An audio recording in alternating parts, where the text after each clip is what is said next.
Welcome to Tales from the Crib podcast, home of your weekly tea and daily gossip. So you already know what to do. Go ahead, hit that subscribe button. Matter of fact, hit that like button. While you at it, hit that notification bell because the WNBA just got that bag. And me and my co-host up next, man. It's Felix Supreme 305 with my co-host Chico Grande Chico to the 2. Welcome to the show. All kinds of shenanigans going on this week. We're breaking it down for you, let you know who's coming up next, who's getting left behind, and what is going on. Welcome to episode 246. Hey, you already know, man. This is gonna be a great episode. This is gonna be a great week, man. Shout out to all the hardworking people out there. Shout out to all the stay-at-home moms. Shout out to all the hardworking man. Shout out to all the graduates. Shout out to all the people in spring break right now, man. Y'all better go get an STD test, cause I mean, hey, man, I heard what's happening in Houston. It's burning. I'm bringing it all the way down off that. I saw a Twitter post where someone said, Houston ain't gotta say pay me back nothing. It was a movie, and he had road rash all over his face. Oh Lord, ugh. They said that's gonna be a doctor visit. I mean, I remember those good old spring break days. You remember back when you was in spring break? When you come back with the itch? What? I mean, hey, listen here. Usually, all you gotta do is just go. I'm talking too much. That's HIPAA. I ain't trying to violate HIPAA right now. Oh, you violated or got violated? Comment down below. Was my co-host violating? Did he get violated, or was he the one that violated himself? Horrible. Welcome to episode 246. Let's go ahead and jump into the hot topics of the week. We got a lot going on. Let's start off with the Oscars. The Oscars were just happened this past weekend, and Michael B. Jordan and Sinners went ahead and took home some awards. Let's take a look at what's going on with the Oscars. Security is extremely tight tonight. I just got to mention that. Yeah, I'm told there's concerns about attacks from both the opera and ballet communities. No, Timmy.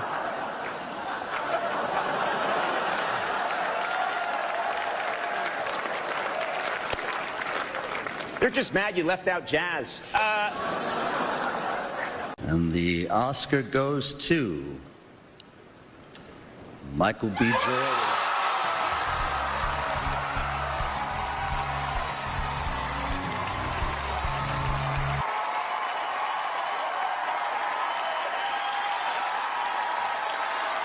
Michael B. Yeah, mama, what's up? K-pop Demon Hunters. Y'all know how I feel about my mother and my father's here. Your pops, where you at? My dad came in from Ghana. He flew in from Ghana to be here. I stand here because of the people that came before me. Sidney Poitier, Denzel Washington, Halle Berry, Jamie Foxx, Forrest Whitaker, Will Smith, and to be amongst those giants, amongst those greats, amongst my ancestors, amongst my guys. Thank you, everybody in this room and everybody at home for supporting me over my career. I feel it. I know you guys want me to do well, and I want to do that because you guys bet on me. So thank you for keep betting on me. And I'm gonna keep stepping up, and I'm gonna keep being the best version of myself I could be. So I just want to say thank you for everybody in this room that had something to do with my success. I love you guys. In and out. Should have went to Whataburger.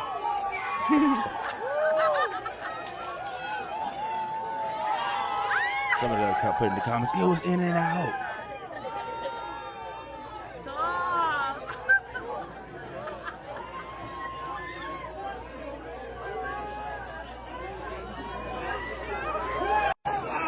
Gotta make sure he makes his burger right.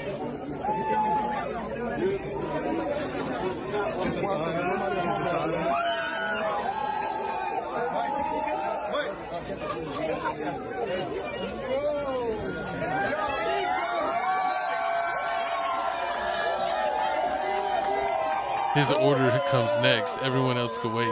Facts. He gets his food right away. You know, Michael B. Jordan, you're Oscar winner. Y'all back up. I'm trying to get my strawberry shake.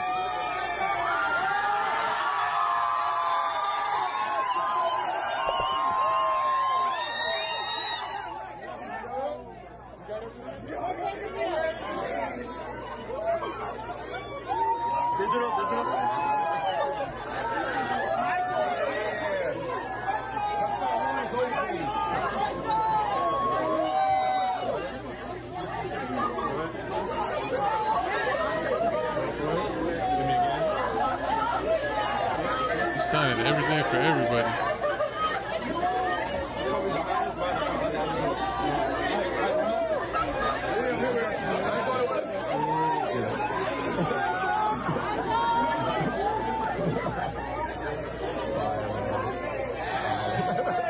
He definitely has security with him, right? Yeah. It's Oscar. I'll tell you.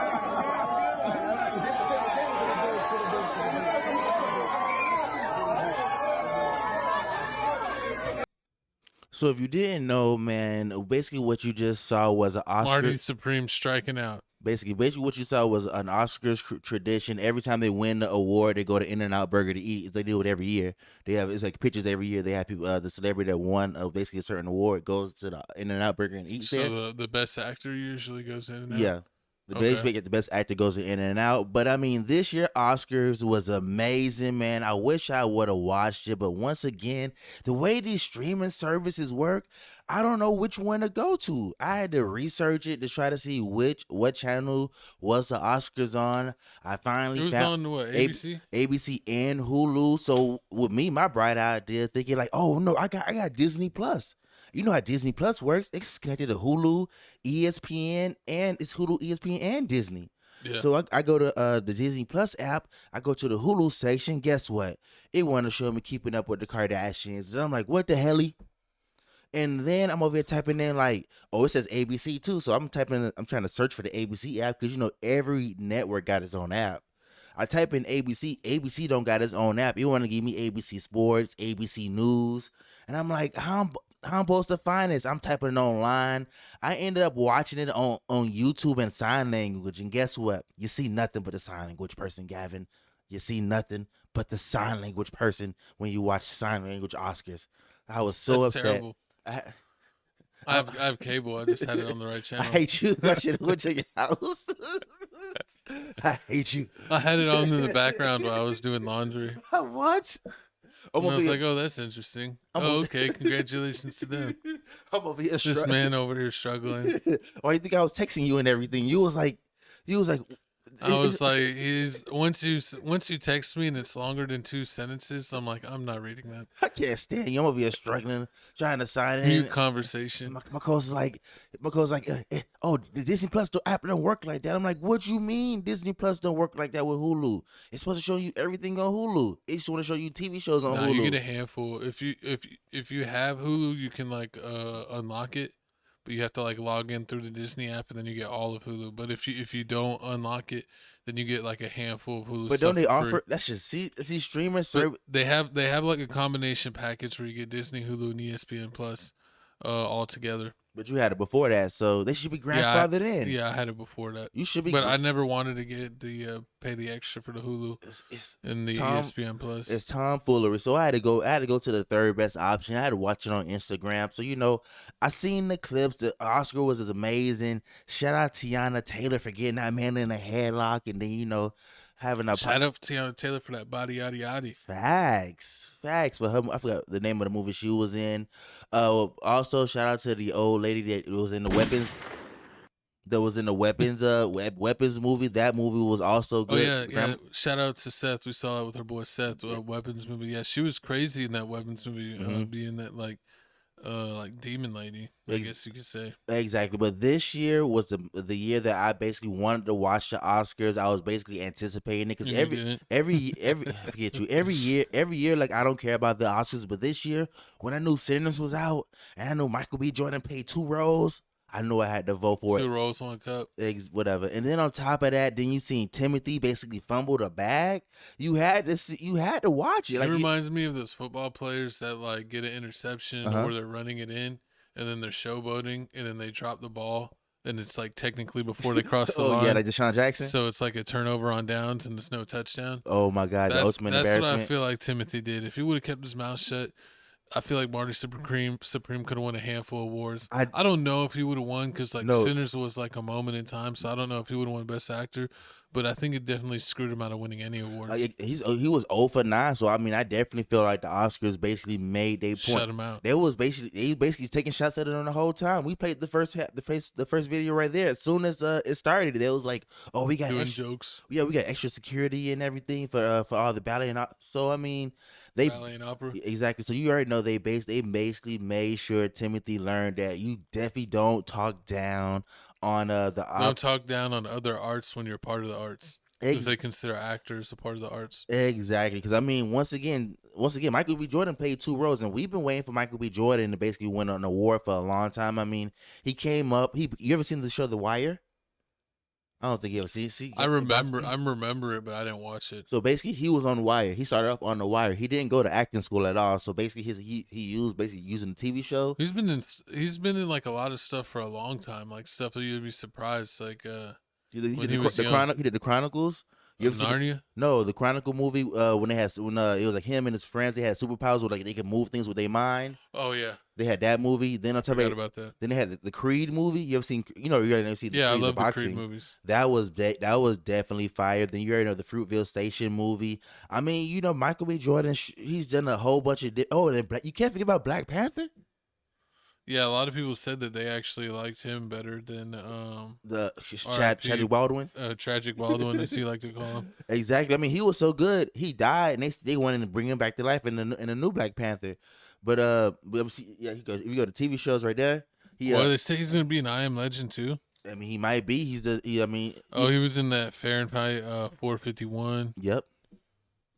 Exactly. Michael B. Jordan is that guy, man. He's been all he do is work. You never hear any bad stuff about Michael B. Jordan at all. So I mean, you definitely have to give him his flowers, and he's definitely been working in the game for a long time. He's almost 40 years old. If you didn't know that also. But I mean, this was definitely amazing moment for them, amazing moment for Sinners. Did you see Sinners? I tried to get my co-host to watch Sinners. It was good. I mean, to be honest, I haven't seen Sinners. It's really. I mean, I'm telling you, I can do a spoiler. Like, it's really, really good. Like, he played the two roles. He was fighting vampires. I read a video on it, and I mean, I've seen clips of it. Of course, there's always clips of it across social media. I got to just sit down and watch it. You definitely have to sit down and. God dang, my co-host let one rip. It's crazy, and it is funky. disturbing. But nah, man, you definitely have to watch that. And then on top of that, I watched the Tim movie, the Marty Supreme movie. I watched that a couple days ago because I wanted to see like how can a movie about ping pong win an Oscar? I mean, he did that role. Like, that movie was amazing. Like, he started off by doing the ping pong tournament. Then you would have loved it because he spent the rest of the movie trying to save his dog. Like, he got the dog from somebody. Then like the whole rest of the movie, he tried to save his dog and everything. And then on top of that, he got this girl pregnant. The Marty Supreme movie is basically crazy. You definitely will like it. You have to definitely see it. But it still got nothing on Sinners, man. It's about Michael B. Jordan, man. Definitely shout out to him. He definitely deserved it. You guys comment down below some of your favorite Michael B. Jordan movies or other movies that you feel Michael B. Jordan movies or other movies you feel like we definitely should watch. What you looking up? Oh, I'm checking out. Oh, remember he was in 2K17? He was like your best friend. Oh yeah, he was in the video player. game. I remember that, and he was in Space Jam too. He was in the first Fantastic Four that sucked so bad. I remember that one. You said that he was in Space Jam too, when everybody was like, "Oh, I got Michael Jordan. Then everybody got it happen. He walked in and was like, "Oh, that's not Michael B. That's not Michael Jordan." You ever see that movie Red Tails? Yeah, I seen Red Tails. A pilot movie. Yeah, I seen that. Yeah. I've seen a lot of Michael B. Jordan movies. He's been in the game for a long time. That's why, like, he definitely deserves. Oh yeah, I remember that was the first time I saw him was maybe in Hardball, the movie with Keanu Reeves. That movie, yeah. The Cucumbers. I remember G-Baby. I remember G-Baby. I remember G-Baby. I remember RPG Baby, but that's the only person I really can remember. And I can remember Lil Zane singing in a song, in a Hardball song, but that's the only thing I can remember from the movie. I was going to quote that. But I mean, you definitely got to give a shout out to Michael B. Jordan. Oscars was amazing. Once again, shout out to Tiana Taylor for looking amazing. Body on fleek. Do people still say fleek? Just you. It's T. There it goes. But moving on, what we got? Speaking of T, Boosie tells Kodak Black the streets will never respect him. You checked PC. I knew about the powder. You definitely hit the glass. You hit the pipe. So Boosie's calling out Kodak. They got a beef going on. Let's see what Boosie has to say. Man, let me speak some truth to this clown, man. Speaking. You always say I tried to sign you, right? Yeah, I tried to sign you. But what happened in that session when I came? You snorted cocaine all motherfucking back and forth to the bathroom, nigga. 4, 5 of y'all in the, you was in the bathroom with my nigga Tunches snorting cocaine, my nigga. Back to back, my nigga. Back to back, my nigga. Like, I'm here to listen to music, nigga. You going back and forth to the bathroom snorting cocaine, my nigga. Like, let's be honest, bro. Like, man, you full of hate, you full of jealousy, my nigga. You know, what kind of nigga be on a nigga live while he working out? Like, you obsessed, my nigga. And let's be gangster, bro. Let's tell the world how you got your name, my nigga. Kodak. You know how many times I said they called me Kodak, man, in my rhymes before you was even rapping, my nigga? Let's be honest how you got your name, my nigga. That's crazy. Like, bro, like, you you ain't like that, my nigga. Niggas in the feds look at you like a bitch, my nigga. You the only rapper to ever check PC, go to the feds, my nigga. Like, man, you ain't like that, bro. Like, and it's the blood of Jesus over here. You voodoo, my nigga. We ain't gonna see eye to eye. Blood of Jesus. We ain't gonna see eye to eye, my nigga. Like, yeah, you always talking about, nigga, I tried to sign you. Nigga, you was stinking, bro. Your fucking boxers was filthy, like, man, ask Cody, bro. I mean, ask niggas who was there. Ask niggas who was, nigga, you got dirty the whole night, my nigga. Like, nigga, you ain't Boosie, my nigga. Like, you could never be, my nigga. Like, I mean, bro, you full of hatred. You full of jealousy, man, bro. You need to get yourself together, man. Like, once you check PC, man, like, you a sucker in all the real niggas' eyes across the world, bro. You know, like, let's keep it real, man. Like, you ain't like that, nigga. You ain't like that at all. Like, bitch, where Kodak at? But I'm hearing shit. Like, damn, they said that bitch Kodak at this bitch too. Where that bitch at? Nigga, like, man, that nigga ain't come out here. Main music. What's the other nigga? What the other? From Indiana. Naptown. His name is Lil Billy. Lil Billy. Okay, Lil Billy said it. Kodak Black did some time there. Kodak Black did some time in the hole. Kodak Black never came out. Like everybody exposing him saying Kodak Black checked in. Went to the shoot. They didn't want to go in that yard. And you said it's like PC? Yeah. So Kodak Black was in PC? Yeah. You know this for a fact. I get solitary. Yeah. And Main Music just came out and confirmed it. You know, he's Now, I'm not saying your label or your people ain't tell you to think rationally and be like, nigga, don't go out there with them, because, son, niggas don't got nothing out there. So, just got. Hey, my bad, Meek Mill. I thought I had you on the list, my nigga. I ain't gonna lie, bro. I thought I had you on that motherfucker, bro. You know, you a stand-up nigga, bro. Taking Always shit so been a stand-up nigga with me. So I tip my hat to you, bro, you know. I thought I had you on the list, bro. You stood up, dog. I respect you, my nigga.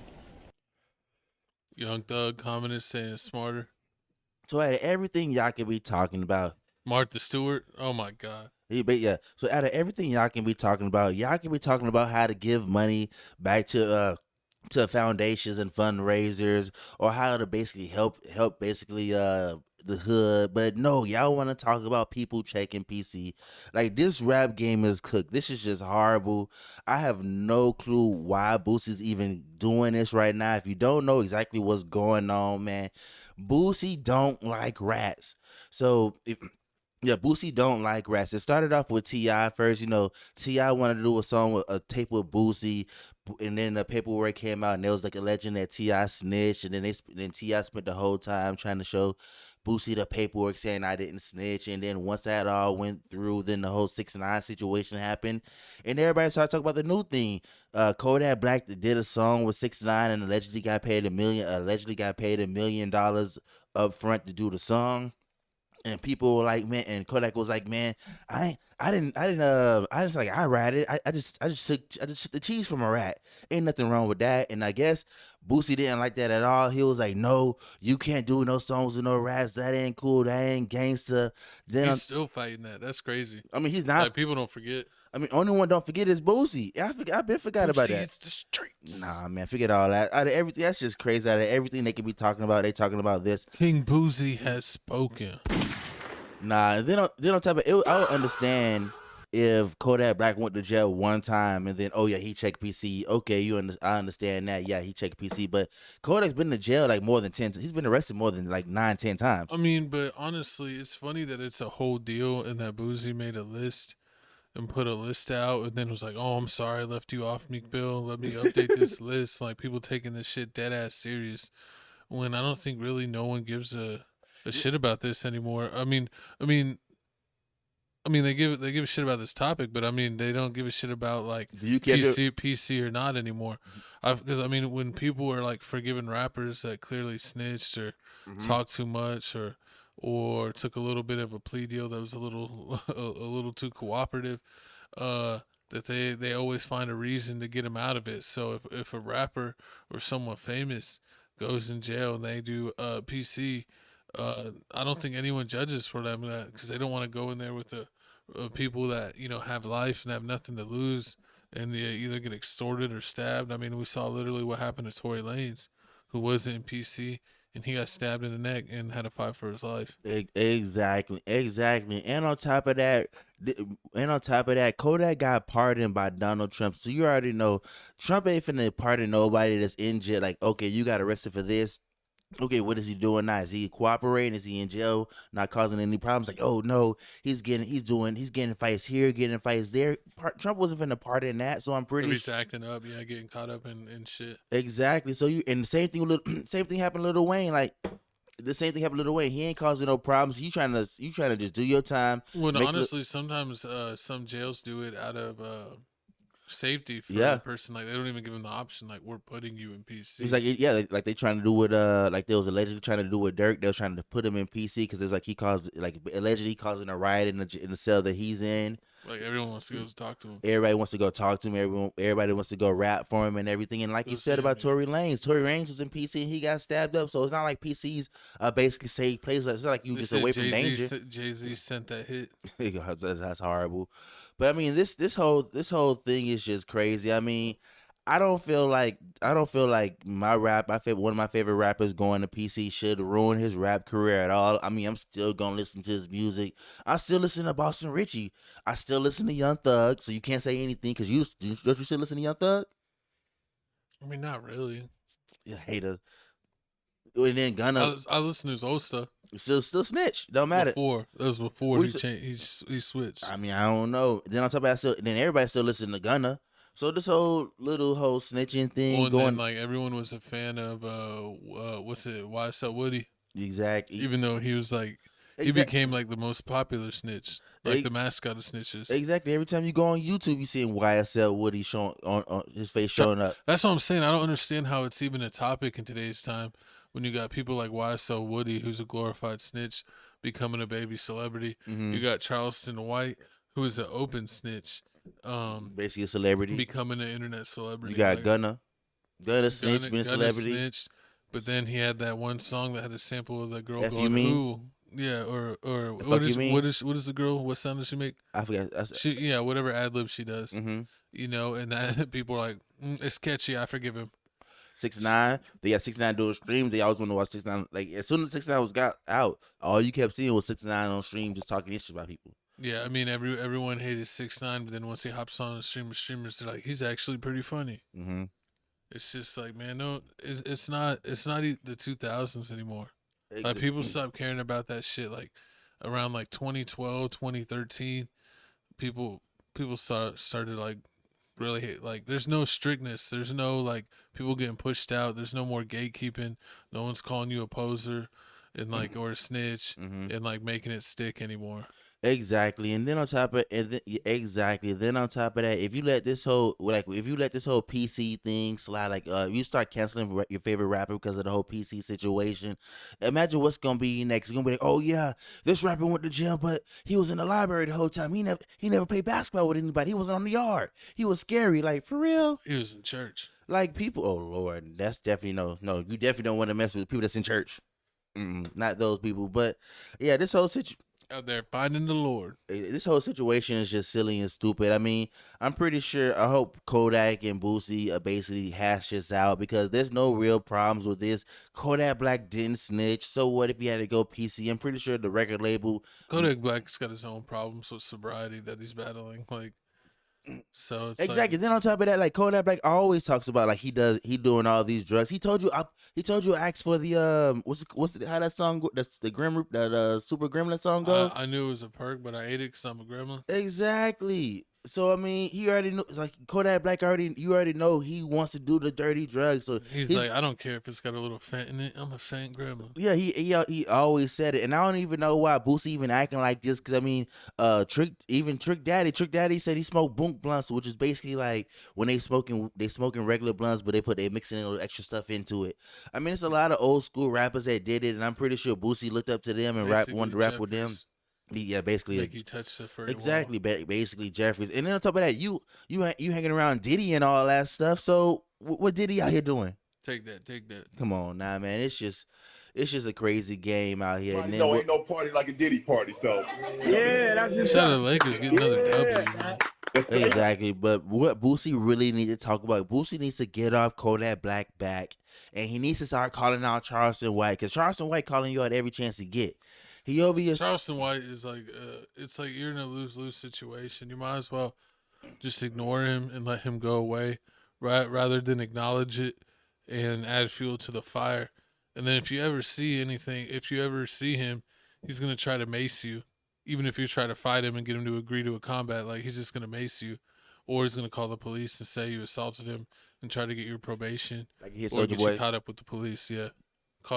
He literally just called people's probation officers. I mean, been like, this man threatened me on the internet. I mean, right now what he's doing is that he speaks like Charleston White speaks to TK and TK's family and all this stuff. So like he knows about TK. Terry Kennedy. Yeah, TK. The race dude, the one that did the race, the song TK. TK. Yeah, TK. TK's Terry Kennedy. My bad. TK. He speaks to TK and them. He speaks to that family and all that stuff. He knows about his background. And allegedly, it's this kid named Harlow that like did a whole bunch of alleged hits for Boosie. And like he's in jail right now for a long time. And like Charleston White's always calling him out like, oh, what about Marlo? Talk about Marlo. That's why he hates him. Exactly. Because they said Boosie had some super young hitters. Like he would go and get like the most desperate, poorest people and give them money to commit crimes. Exactly, but that's so checking PC ain't cool, but getting these doing all this stuff is cool. Like, come on now, that's like Boosie. And then on top of that, I was finna move on, but let's talk about this. Boosie was just finna go to the feds for the gun charge. Remember, he was on probation. His silly behind was going. He went to a music video. He had it hanging out of his back. Had it hanging out of his back pocket. So they called him on somebody else live, and then the whole time you see him crying like, "I don't want to go to jail. I ain't trying to go to jail. I ain't trying to go to feds."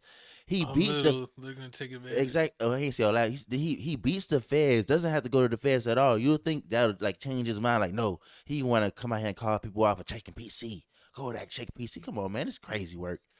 But I mean, you guys must be dropping an album soon. He just dropped that album with his kids. There you go. But Boosie always dropping something. But you guys comment down below. Will your favorite rapper checking PC in his career? Do you care about your favorite rapper snitching? Do you care about any rapper snitching now in 2026? What is people's favorite saying? He didn't snitch on me though. Facts. But let's go ahead and move on. Speaking of rap drama, a lot of stuff going on. We got Gunplay popping back up, and he says despite being a loyal day one, Rick Ross neglected his career, forcing him to the streets and only offering him gift cards and Wingstop. Disrespectful. But Rick Ross responds to him actually. It says Gunplay saying he sold his publishing and he felt abandoned. Rick Ross said the distributor didn't want him anymore, cut his budget to zero, get back to the streets, and turn up. Rick Ross did him, dirty. He was the one he fought the whole G Unit by himself. He was like the number one shooter when he was with Rick Ross. If something's going down, he was definitely going to take that charge and put in that work. He has some hit songs, but man, they never supported him. Let's check it out. Let's see why all this drama. Anymore? I ain't gonna lie, like not really. As of lately, nah. I'm, you know what I mean. But y'all don't talk at all. Nah. Was there did anything that that the industry did to you that you've never publicly said out loud? Say that one more time. Was there anything that the industry did to you that you've never actually publicly said out loud? I mean, I could go in. I could guess. They had me motherfucking. They had me selling my publishing. Basically sold my publishing for $50,000. They gave me $25,000 up front. We never did a second Triple C album for me to get the other $25,000, but I still ended up paying back $50,000. What? Yeah. Sony ATV, this is facts. And then my first album that I dropped, Matt Middleton and a bitch named Megan Price that was managing me at the time, they thought I was cooked. Yeah. So what they did was amend my contract. Boss, Meek, Wale, Stally, Torch. Like, what do you remember most from that time working with all these guys? All these guys. I'm gonna be honest again, dog. I hate being honest, dog. We be honest. That's why people love you. I just couldn't understand why I didn't get a deal. Right. Why was I still on Def Jam and y'all was doing that, knowing I was a day one nigga, like knowing, you know what I'm saying? Thank you for saying that. So it's like, I mean, we was all wondering that. I was all wondering that shit. But you know, it is what it is. Thank dog. you for saying it is what it is. You know what I'm saying? That's why I could honestly say, like when it comes down to it, yeah, if being around somebody, that's not putting anybody on. A person. And not laughing at my little bro situation, because I got nothing but love for him, but the situation you talking about saying wasn't no budgets or nothing like that. The distributor had done dropped you. They ain't want nothing to do with you. MMG just ain't give you the bad news. We told you just keep working, just keep grinding. Don't stop, don't quit. Yeah, that's how it goes. When they don't want to spend no money on you, ain't no more budgets. You ain't have a manager or none of that. So they ain't tell you. Hard to keep his head above that water. And I ain't want to break your heart. I want you to keep hustling, nigga. I always say you my record from being on top. And while I got all you niggas in group texts like bitches, cause you know, Rose always get the word. Make sure y'all plug in this South Beach Brew. This is Ricky Rose, new beer company from right here, South Beach. It's right here. Right here. You think that's IPA? Makes sense. This shit is the bomb. It's the motherfucking best. It's gonna be #1 just in a short time. So fellas, put this in y'all group text. Tell all your bitches I say hi. Damn.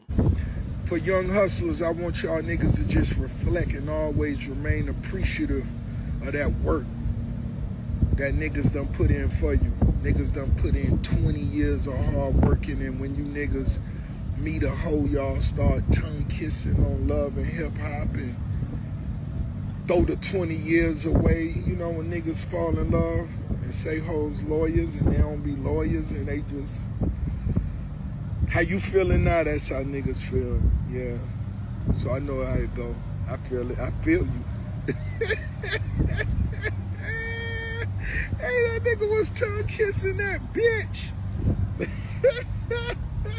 You mad, ain't it now? When you reflect and look in the mirror, damn, where I'm at. Yeah. Ain't no pause buttons on life, my nigga. You can't pause the hustle. Now get back in the streets. Yeah, like you say, get back in the streets and turn up, nigga. Let's go get it. Man, that's crazy. I mean, I used to I'm gonna bring us back on screen, but I used to listen to Gunplay back in the day when he first came out. You know, Maybach Music Group with Rick Ross, like they had the whole roster with Meek Mill and Wale and Stally and everybody, and it just seems like they never really put any money into Gunplay. Mm-hmm. You know, like the other guys were getting big budgets.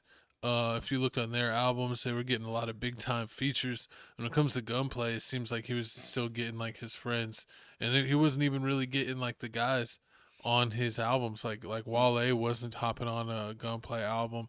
Meek Mill wasn't hopping on there. like I think out of like his first 3 albums, like only one of them did one song. Mm-hmm. So it's like they never showed him love back when he was always out there like the hardest rapper. Man, let's see, man. Rick Ross is dead wrong, man. Gunplay been with Rick Ross before Rick Ross even had a beard. And I'm from Miami, and this is very hurtful to the heart that Rick Ross would screw over Gunplay like this. Like the right dude hand. that owns so many, you own so many wing stops. You got Bella Rose. You can't throw the man $25K for his other portion of his publishing. You can't help him with his budget on his music. Like, this is just crazy to me. It's not like Gunplay is a bad rapper. It's like look at Buka. Dirk is over here supporting Buka through all his trash albums. You ain't never hear Buka cry, did you? Has Buka cried one time? Don't Buka always get the help? Buka is locked in because he knows where his bread gets Come buttered. on now. I mean, Buka like literally is a decent regular rapper, but he wants to like be singing in R&B, and he's trash at R&B. And Dirk's is like, oh, you want to do another R&B album? Fine, Buka. Here you go. Here's the budget. You get like 2 or 3 music videos out of your 10-song album, and I'll get you at least one feature of someone that's decent in the industry. Exactly. Rick Ross can't even do that. Can't even do that. Yeah, he'll give him 2 songs, so he'll get him a feature, and then he'll do 1 song with him. Mm-hmm. So that's he's gonna give him he's gonna guarantee you 2 songs that are gonna pop, and at least give you a chance to get your name out there. And he ain't never did that shit for Gunplay. You got, and then you got Jay-Z. Jay-Z helped Memphis Bleak. Jay-Z sent out hits in prison. You saw how Tory got stabbed. And no, to make it even worse, Jay-Z is cool with Memphis Bleak. Memphis Bleak was a cool rapper. Jay-Z started doing the whole Boosie thing, the alcohol thing. He gave Memphis Bleak a job doing being like one of the people that like owns one of the places, like basically makes sure the distributing and everything goes out. Gave him a job. So now you over here talking about, oh yeah, Gunplay out here moving funny. He on Love and Hip Hop. He over here doing all this stuff. Like Gunplay wouldn't be on Love and Hip Hop if you gave him a couple of dollars. That's all you needed. Yeah, like include him in the group deal, like he said. I don't know what music label. A music label. You don't even gotta you don't even gotta include him in the deal. It's not even gotta give him millions of dollars. He just want 10K every now and then. You giving that to girls every time you get a new girl. You taking her around the world, buying all this stuff, throwing away the money, throwing it at all the booty clubs. They don't tell me don't Rick Ross do car shows? Rick Ross always doing this. I don't know. Rick Ross always Rick Ross has the Holyfield Mansion. No, the Holyfield Mansion. He does the car shows. Rick Ross always does car shows. Rick Ross is known. He got got a whole bunch of cars. I got like 67 cars. Yeah, he's got that whole mansion. And he got the mansion. He got a whole bunch of cars. So you can't give Gunplay 10 cars so you can start a car business. Well, and it's like Rick Ross. It's not like he's like a rapper that's like gotta watch his money. Like he's been around for like over a decade, and he's still. So he's got money. He's had that Holyfield mansion for almost long. He had that Holyfield mansion longer than Holyfield had the mansion. You feel like because he had that mansion ever since he was beefing with 50 Cent back when he was doing the Curly thing. Yeah. So that was like over 10 years ago. And he still had that mansion. And then he talk about, Rick Gunplay is bad for business. He getting dropped. What about Rick Ross? You got in trouble for putting Molly in champagne. Man, I used to actually like Rick Ross. Like Rick Ross was one of the rappers back in the day, like when people were still buying physical albums, where like I would buy a Rick Ross physical album. Exactly. Like, because that's how much I listened to his music. And it's just like over time, seeing how like he didn't really support Meek Mill and the Drake beef. And then, like, when he hopped on the Drake hate train only when it was, like, a 20v1. Mm-hmm. And then, like, this whole way where he did Gunplay. It's just more and more people, like, stories coming out where you're finding out, like, he was kind of an asshole and, like, a trash person. Exactly. It's almost like I feel the same way about Gucci. Like, love Gucci, love all his music, love the original Brick Squad. But you find out how he did the original Brick Squad members different. That's why all of them left and went with Waka to Brick Squad Monopoly, which was under Waka. And we're all happy under his leadership, rather than his. And you've seen Gucci's fired like a whole 2 different 10-17 teams twice. Mm-hmm. And then he didn't even take care of what's-his-face when he died. Oh, Lil Wop? I'm not Lil Wop. Shiesty's cousin. Big Scar? He didn't take care of Big Scar the right way when he died, so Pooh Shiesty allegedly had to allegedly robbed him or kind of like got him back, is now going with Yo Gotti because Gucci didn't, treat his family with respect. So it's just crazy to see when you people that you look up to, and then you find out that they were being trashed to their squad. Exactly. And the crazy part is, like, you would expect the record label to screw you over, try to screw you over out of your money, not give you a budget or anything. But you don't expect the homie, the person you grew up with, the person that you remember. I remember when 50 Cent and remember when Tony Ayo and Gunplay and them fought. That was like years ago. They fought. They fought years ago, and that was a whole crazy situation. Gunplay was in that. They got videos. They got videos of Gunplay being knocked out. Gunplay been rocking with you the whole time, and all you want to do was offer people lemon pepper wings. Yeah. That's just crazy. That was fun. Like we literally see Rick Ross do that again. His team got jumped in a Canada show during the Drake beef, and he got behind the gate and like shut the gate and left his dudes to get knocked out. And then they're all on the plane, and he was all, "Thanks for stepping up for me. Wingstop for everyone." Exactly. So he didn't even give him no money or nothing. He just got him some free wings. Gunplay out there. Gunplay was there when you was out here having seizures and like you out here first off, you having seizures. You got over 40 cars. You having seizures. 9 times out of 10, I'm pretty sure you're not driving no more. So you got all these. They're cars. all going bad, or you're paying a mechanic that upkeeps all the cars, and his job is literally to drive them each a little bit, probably every day. Not like every single car, but you do a few cars each day. Exactly. You keep them going. And then you got your homie over here crying on Love and Hip Hop, looking like a goofy, Taking the bus, and you got 300 cars. That's just what kind of shit is that? That's just crazy. Like Rick Ross is an amazing. He ain't catching the bus and all that, but No, Rick Ross is an amazing rapper, but a horrible like friend. that. Like that's just crazy work. And Gunplay not even a horrible rapper. Gunplay's pretty good. That's like I can name at least like 5-6 songs that Gunplay's made. I mean, his favorite song of mine was "Rollin' Waka Flocka." That was crazy when you heard about that. He said with him and like he did the song, and the song was originally for Rick Ross, but he took the song from Waka. He took the song from Rick Ross, did the song, and then it's basically a hit. Yeah. But I guess for some strange reason, Deb didn't like it. So in my mind, if you didn't like the fact that Gunplay did it, you must have thought, oh, if Rick Ross did it, it'll be even bigger. I mean, like what? I mean, it's just crazy. Like the rap game back in the days, the rap game is just dirty. I see it I understand more and more. Treacherous. It's treacherous, man. It's just like business. A lot of times the people at the top of business, they didn't get there without stepping on some people or stabbing some people in the back. You heard what happened with Boo Man and Roscoe Dash situations going on? What, LA the Boo Man? Yeah, LA the Boo Man did an interview with what's it called from Duct Tape? What's his name? He be on Big Facts, Big Bank. Big Bank. Big Bank. He's a big dude. He be on the Big Facts podcast. He just did a long interview with Young Thug. He had LA the Boom Man on there, and they'll talk about how Roscoe Dash said he got screwed because Roscoe Dash did an interview with Cam Newton, and he was talking about how he was like, oh yeah, why you stop rapping and everything? He's like, oh yeah, well LA Boom screwed me, and then Wale screwed me when I was on that Lotus Flower Bomb song, and he put Miguel on, and it was originally supposed to be me, and he made it in my studio. So I said, F the rap game. Then Travis Porter situation happened. Yeah. So he talked about all that. He talked about LA. He always had issues with his songs. Like he would always get on a song, and like he would either take someone off or he would get taken off, and it was always a controversy. He would either be the one getting screwed or he was the one screwing somebody. Exactly, but I mean it's just crazy, man. The rap game crazy. You guys All the Way Turned Up. Supposedly, Travis Porter said that was their song first, and then they did a remix with him, so he had a copy of the song. So then he just took them off and did it with Soulja Boy, and then they just put it out. That's and, how it was leak it. Yeah, and then it was Travis Porter's song.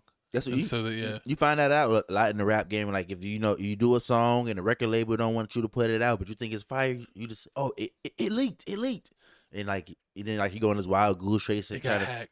Exactly, I got hacked. It used to be easy to say that back in the day. Oh, we left a thumb drive at the studio and someone stole it.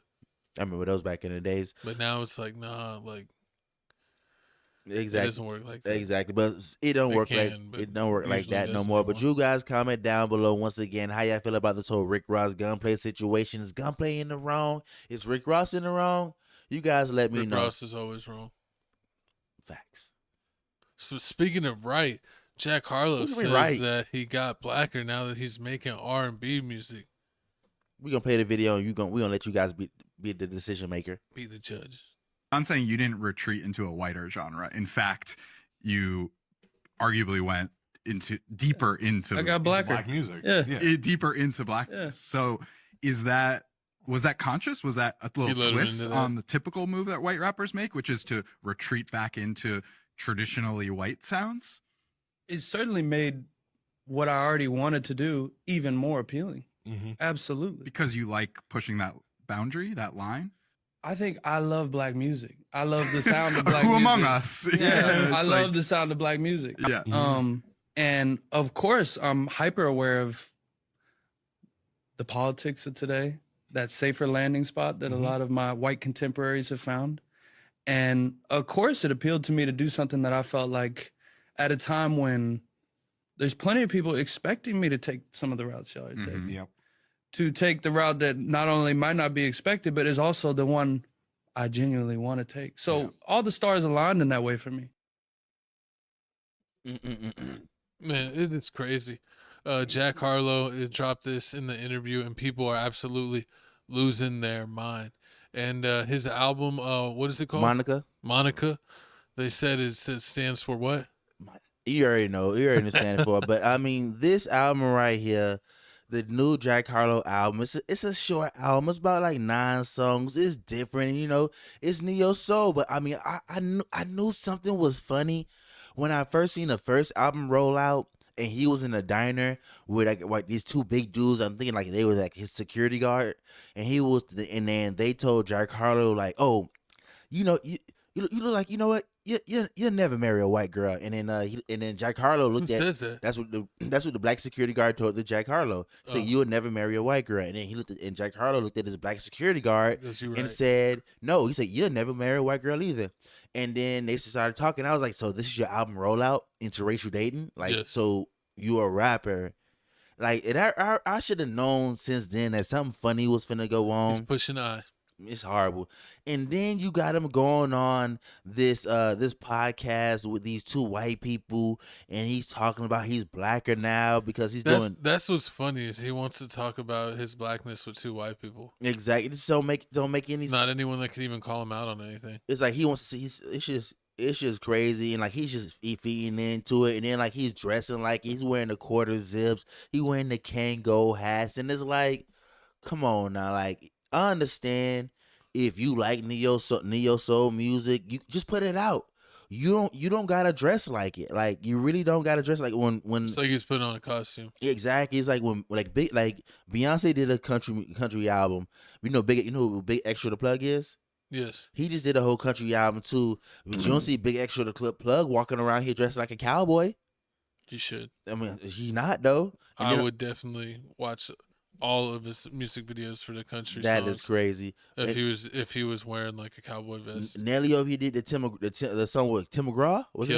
Killed it. You don't see Nelly over here. You don't see Nelly over here walking around in cowboy outfits. Pretty sure he wore a hat and chaps in the video. That's in the video, but not doing interviews. Come on now. No. Yeah, I mean, what if you did the interview on set? That's different. That's on set. That's to give you excuse. This ain't on set. This is a whole. Who knows? He might have shot a video right after this. Nah, that's crazy. I better see the video real soon. But this don't make no sense. Like, I understand this Jack Harlow 4th album, and then you can do whatever. It's trash. You don't like it?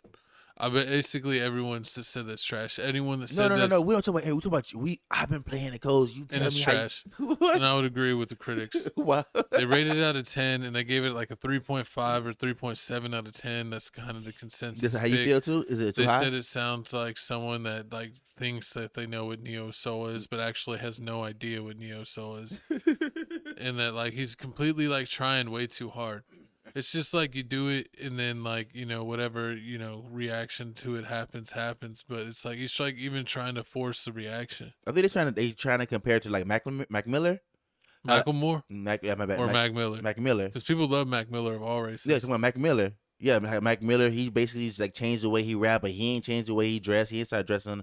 He ain't started dressing all neo soul like Jack Harlow.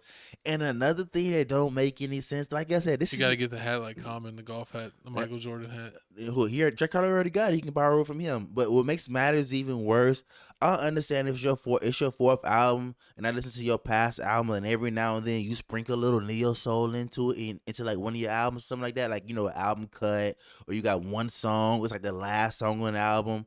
No, none of Jack Harlow albums don't have no neo soul on it. No Jack Harlow, you've never seen a Jack Harlow interview where he mentioned, oh, no kind of music that'll surprise you, because they always ask artists like, oh, tell us something that most people don't know about you. I like neo soul. You don't even say that. Never said it. So you coming out of nowhere. Probably likes it just because it's called Neo. Oh Lord, you think you're in the Matrix for real?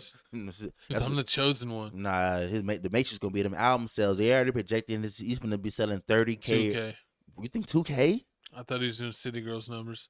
I mean, he got white support. It's white people. It's white people that support him. You think he's still gonna be 2K? Yeah, yeah, you're one of those white people. You a hater. No, I mean the album isn't amazing. It's not like it's not music soul child level like that. Like it's no soul into it. It's soulless music, but it's good background music. Like somebody played it in the background at a coffee shop. I He wouldn't made be a mad. lo-fi album. You're giving him props for making a lo-fi album, which takes no effort. I mean, hey. No, but when I like an artist that is versatile and that like they can do many different genres, like, Mhm. and they come out with an album where they're trying to prove a point and they just give you one sound for a whole album. I do find that annoying, especially in previous albums if they're giving you a little bit of everything. If they just want to prove a point and they do one sound, and then it's like, especially if it's like, oh, those are like my least favorite songs that you did. Mhm. But you said he didn't even do any songs like this before. Nope. When it's your least favorite, and he did a whole album of it, which is hilarious. Because you've been waiting for this album, and you're It's trying like- to force yourself to say it's like a 6, 7, but you know damn well that even with your biasness, it's a 3. But it's like when Lil Wayne. tree. It's like when Lil Wayne dropped a rock album. Like it's not like Trash. he just. I mean, it was trash, but it's not like he just surprised you with a rock album. He told you, "I'm finna drop a rock album. I'm playing guitar. You see me playing guitar. You remember that, right? You remember Wayne playing guitar? He started skateboarding, wearing a guitar, and wearing Supers and Vans. And he started. You thought he was a poser. At first, people thought he was a poser. He still is a poser. And but he's still doing. He can be a poser if he's still doing. He still can't kickflip. Yes, he can. No. You a hater. You a hater. It's but like he's like 10 years into skateboarding and he could still only like rock and roll, rock fakie, like switch nose style, which is basically like dropping in. No, like the same stuff, like shove it, fakie big spin, like stuff that most people learn in their first year. Like and he's still on that. You know what? I know he's a celebrity, but he has like his own skate park at his own house. Like you got to be better than that. Horrible. Even like if he doesn't want to go big and risk injury, like on like the small ramps, and like if he just has like a box, like he could be like he should be pretty good at a box by now. I mean, he got the other little thing it has going on. What's it called? What's it called? The little street course he has with the little small Quarter ramps. pipe. Quarter Yeah, pipes that's everywhere. what I'm saying. He does the same basic tricks he's done for 8 years. Or he'll just recently add like a variation of the two together. I mean, it's a little something. He don't want to do too much. He ain't trying to be a part of the X Games. But speaking back to the white rapper epidemic, man, I've been doing my research on this, and I mean, I've learned that the only person that ever did this right was Eminem, and it feels like the only reason why Eminem did it right was because He's from a trailer park. I mean, yeah, one, because he was trailer park, so you really believed it. Like, I mean, you really believed it because he's from the streets of Detroit. I mean, at the end, his mom sued him. You know how bad you got to be doing for your mom. So you understand if your dad It actually happens all the time now. But back then, yeah. Yeah, but that's what back then. Back then, your mom not suing you. Your dad maybe you sue you or something like that, try to steal money from you. But your mom is the one that's always there for you. And that was remember that was basically Eminem's whole thing. He talked this about his spaghetti. Mom spaghetti. He talked about mom spaghetti. He talked about his mom. Talked about his baby mama and everything like that. He got sued. He was going crazy with it, but he stayed rapping. He never like dust shot to any other genre, and he never backed down from any smoke at all. What's funny is like for him, kind of like coming from the slums, I guess you could say, and like having that whole story with 8 Mile and people really believe in it.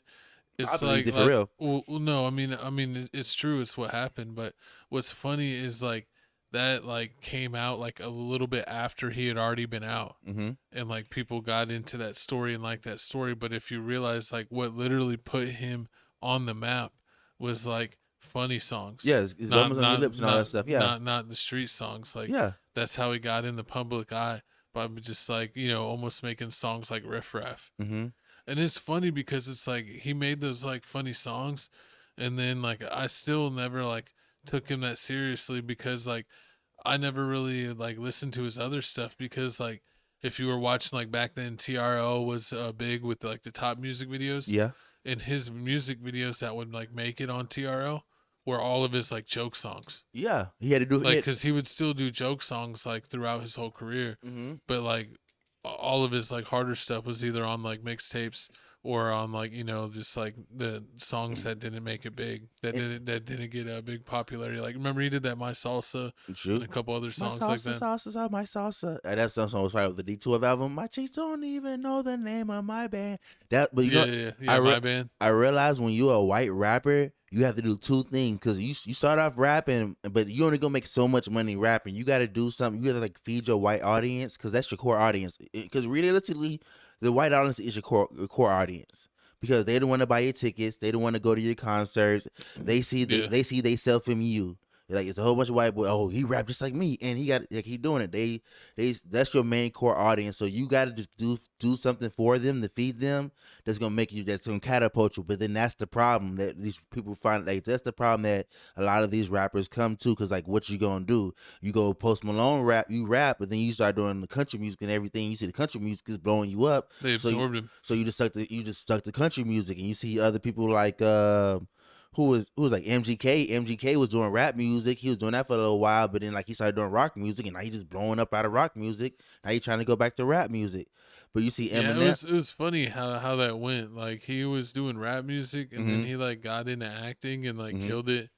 Or like won awards as like I forget what band he played. But he Pink did Floyd. that. Was it Pink Floyd? No, not Pink Floyd. It's something else. But yeah, he played I think he played a drummer or something, and they liked him in that role. And he's like, oh, they kind of like me in a rock setting. I'll make rock music. And then he made like emo music and weird music. Look at G, and it got all weird. And now he's like back to trying to rap again. Exactly. Look at G-Eazy and Miley Cyrus. G-Eazy just fell off. I mean, but I never understood why he was on in the first place. Because he was a right rapper. And he had that. You remember you said your homeboy. I don't even like know if he's white. He might be Mexican. Okay, but like I said, like you start rapping, you do one weird thing, and then you either stay with that weird thing or you stick to rapping. So you mean to tell me Jack Harlow was going, I'm a rap, and then my weird thing is gonna be neo soul? His weird thing should have been his social media relationship with Drewski. That was his other weird thing. I mean, should have did something else. I mean, or being like kind of how he's like quirky. He should have just went pop. Like he did that Everyone Loved That interview, or when he first ran into Sweetie. True. I feel like he should have just went pop. He should just go pop. Go yeah. Oh, what was that song he sampled for Fergie? Which one? First Class. Oh yeah. I don't need no whips. I don't need no whips and chains. Can't hold me down, tie me down, hold me down, something like that. Put your loving on me. Exactly. I mean, he should have just went. That was terrible because everyone's part that they played on Instagram and TikTok was the sample, and I got a million. Part of his and they got a whole bunch of millions of views, and they probably gave him had to pay a big percentage to use that. Still, but I mean that's pop music. He needs to do that. Do songs with do more songs with Doja Cat. Because remember we did a video with Doja Cat we reacted to. Oh yeah, he was hanging with the Doja, but Central C came in and took it. Exactly. He needs to go to. I mean, basically he has to go to pop route. He can't keep going rap because he doesn't have any. I don't know what he's gonna show us. I mean. It's crazy that he went neo soul. I personally thought he was gonna go Chicago drill, but I mean, hey, something that would have been fun. That would have been. You think what for him going pop? Didn't he? Whatever. Oh yeah, I love when it's unexpected people do drill. It's my favorite stuff. If you check us out on Crib Reactions, we check out music from all over the world. And they've had Korean artists make drill songs and Chinese artists, girls, make drill songs. And it's freaking hilarious. Hey, but you guys comment. They're like wearing Hello Kitty stuff, talking about how they're gonna drill you like their idol King Von. It's crazy. But you guys comment down below how you feel about this whole Jack Harlow new album, MON-ICA or N-word, however you want to say it. Exactly, Ninja. Hey, think you slick. But now, moving on. What we got, co-host? Calm down, Monica. But let's keep it slick and throw you on the couch, co-host. Let me get the theme music. Welcome to the halftime show, Tales from the Crib. We'll let you know what's going on, what's new, and what you can expect. Shout out to the Lakers for beating the Houston Rockets twice in a row and showing Kevin Durant why he should retire. But we've got all kinds of fun stuff coming up. Not this week, but next week we're going to do an NFL update show with Seth on the NFL offseason, talk about our favorite teams, the Eagles, the Steelers, and the Giants. And we'll maybe touch a little bit on the Cowboys, which, you know, everyone's local favorite. And the Cleveland Browns. We'll talk about Shador, I guess. Okay. You already know, man. Gaming channel, but gaming channel's on postpone right now, man. I was finna get the new WWE 2K26, but it was like it was only available on Cloud Play, and I was like, I ain't got time for mobile WWE 2K. I'm gonna just get the new system, so I'm gonna get it. But everyone said that's reviewed it has also said that new 2K wrestling 2K is trash. So on Cloud, I don't think you're missing anything. I'm gonna play it because I want to play it on the system. Might as well wait for it to go on sale. But what's Cloud Play? That's what I wanted to ask you. What is that? You know what Cloud Play is on Xbox? I think it's like where you're playing on like their server. So it's like if you're playing on mobile live current gen, yeah, and it's like a next gen game. Some games like you just can't play, and other games like they let you cloud play. See, but it might be. I don't know how glitchy or not glitchy that might be. It'd be crazy for you to buy it and play it through Cloud Play and it'd be ass. That's why I didn't buy it. I'm gonna wait till I get the whole system. I'm so upset about that. You could look up reviews on Cloud Play. I tried to. It's just horrible. I think it's horrible. I'm gonna get a new system within the next 3 weeks. So that's like $400. Definitely have to get that new Xbox. I'm gonna get the one without the disc. Also, what else I had to say? You can rent mine. What? Which one? Your next gen? Yeah. You don't play your next gen? Now the new 2K is pissing me off. I don't like it. It's the same thing.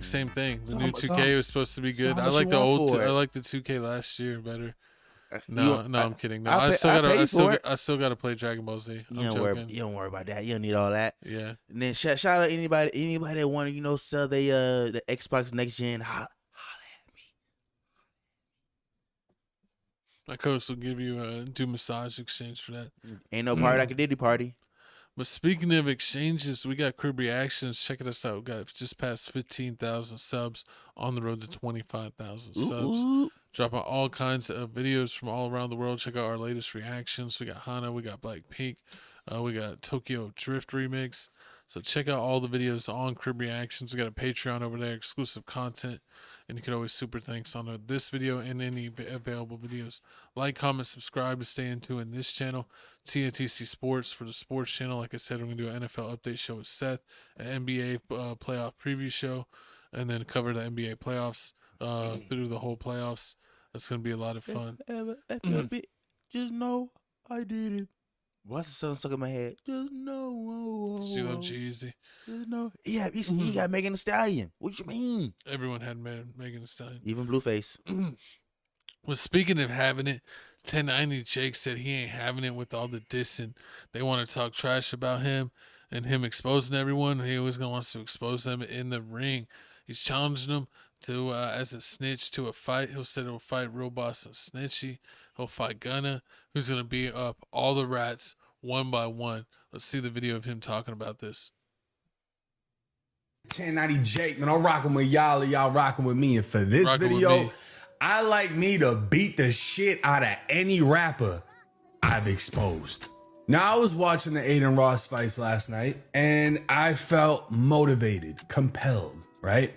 I always want to give the people what they want, even if they're not my people. And plenty of people have always wanted to see me get into it with whatever rapper I spoke on. And I have a long list of rappers that have ended up on my channel in ways that they didn't appreciate, right? And some of y'all swear that these dudes are the toughest dudes. They've been to jail, prison, the streets, whatever. Perfect. Show me. Because as much as y'all try to downplay me, I really did a lot of the shit these rappers talk about. So for this video, I'm gonna go through the list of rappers I've exposed until we find a suitable opponent. Hey, Adin, please put me on the card so I could beat the living life out of 1090 Jason. 90 Jake, man, I'm rocking with y'all and y'all rocking with me. And for this video, I like me to beat the shit out of any rapper I've exposed. Now, I was watching the Adin Ross fights last night and I felt motivated, compelled, right? I always want to give the people what they want, even if they're not my people. And plenty of people have always wanted to see me get into it with whatever rapper I spoke on. And I have a long list of rappers that have ended up on my channel in ways that they didn't appreciate, right? And some of y'all swear that these dudes are the toughest dudes. They've been to jail, prison, the streets, whatever. Perfect. Show me. Because as much as y'all try to downplay me, I really did a lot of the shit these rappers talk about. So for this video, I'm gonna go through the list of rappers I've exposed until we find a suitable opponent. I'm at 1090 Jake trying to box me. What the fuck is you talking about 1090 Jake trying to box me, bro? Man, that white boy 6'9", man. That white boy 7 feet, man. I ain't got nothing but some hollow points for that white boy, man. Man, that nigga can probably haul. That nigga can probably haul motherfucking Nissans and Maximas and shit, man. You think I'm finna fight a white boy that motherfucking big? Man, I ain't got nothing but some 5.56. Man, tell Jake 29. What is his name? Tell 1090 Jake, man. He can fight these motherfucking 5.56s when I see him. Tell Jake 20. Tell 1090 Jake he can fight for his life when I catch his ass. Fight that. Fuck is you talking about, bitch? You 6'7", 6'8". I'm 5'9". You talking about fighting me, bitch? I ain't got nothing but some 5.56s for you. Yeah, what you thought you were finna get off? All these rappers be bitches. Finesse 2 times said he don't want to fight because I'm 7 feet tall, bitch. I'm 6'1". Boston Rich's team said he don't want to fight because it's real smoke. The only rappers who want to fight is the ones that's fighting fucking poverty.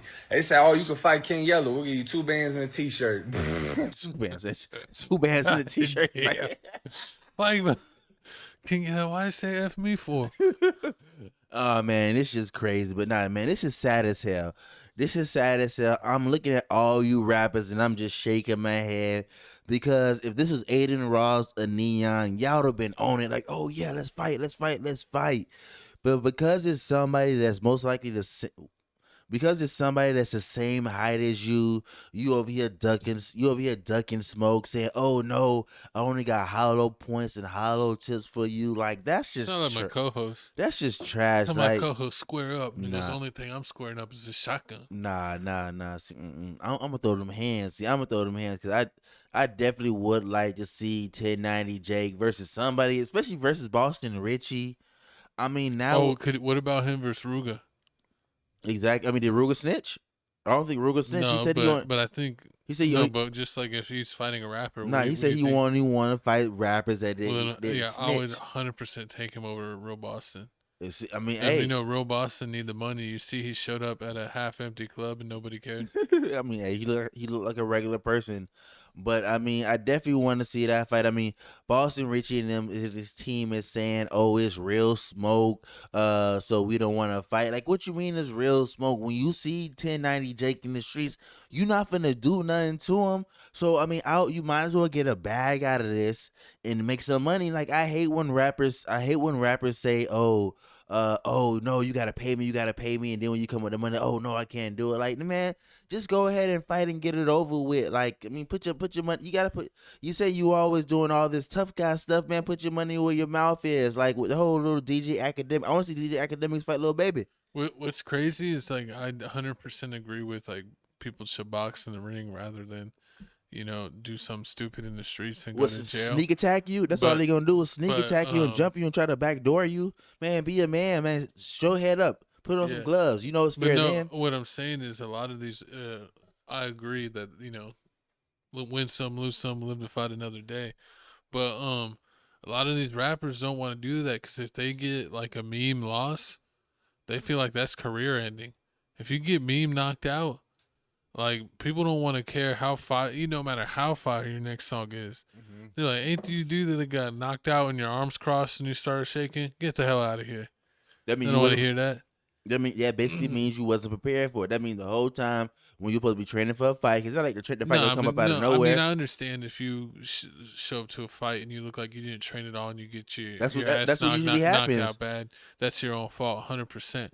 But even in a fight where you train for it, if the other person's experienced too, and anyone could in boxing, UFC, anyone could land, a shot randomly. And who knows how they connect, and you can go out. I mean, Blueface damn near almost got memed in his last fight. I mean, he kind of did when he fell out the ring. Yeah, but you should look at the fight. It was a good fight. Everybody said it was a good fight. And on top of that, some people say he win a lot. I mean, 75% people say he lost. 25% people say he win. So I mean, it can go either way. As long as you go in there and don't look like a goofy, don't look like Adrian Broner versus what's his name? Madonna and get over there rocked and looked all crazy. His career was never the same. His career was never the same after that, but he was over there drinking and partying and everything. He wasn't really training. I feel like if you got to fight, you at least train for it. At least if I look decent in it. If you got to fight, you can't disrespect the fight by not training. Exactly. I feel like, if I get knocked out, I get meme-worthy knocked out like Jake Paul knocked out what's his name, Woodley? Or Nate, like he knocked out Nate Robinson. As long as I look good in the fight, I can say, oh yeah, I got knocked out that one round. I feel so bad for Nate Robinson. Like, he was one of my favorite hoopers. He started to have a career after hooping. He had that TV show where he was going to different NBA players' house. Tell me why I also had to blow this off and blow up the mic. You're crazy.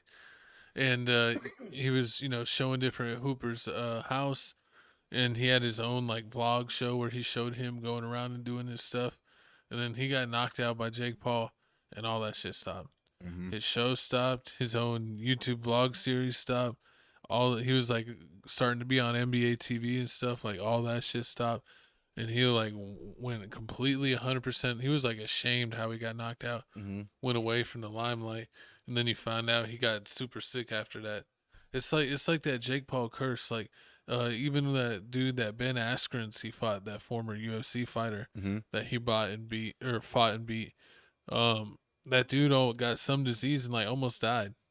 Like all these people that like fought him like had and then Anthony Joshua broke Jake Paul's jaw, and then he got in that car accident where his one friend got killed. Okay, yeah, okay, true that. Okay, Jake Paul got memed and knocked out, but I mean nobody's talking about Jake Paul like that. Oh, you got like you still respect him because he got in the ring. I mean they respect him because he went against like a real deal Holyfield Fire.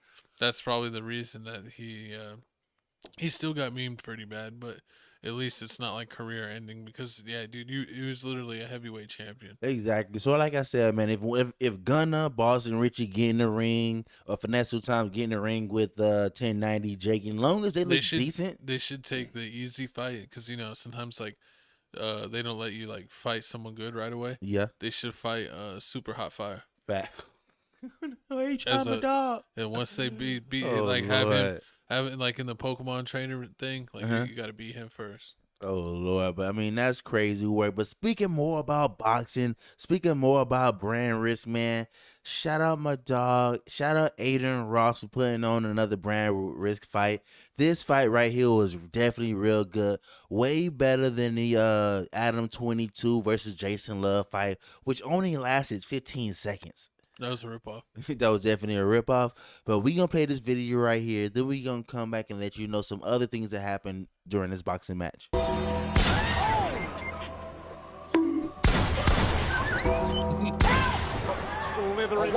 like that where he sounded like injured. I told you not. You need some milk.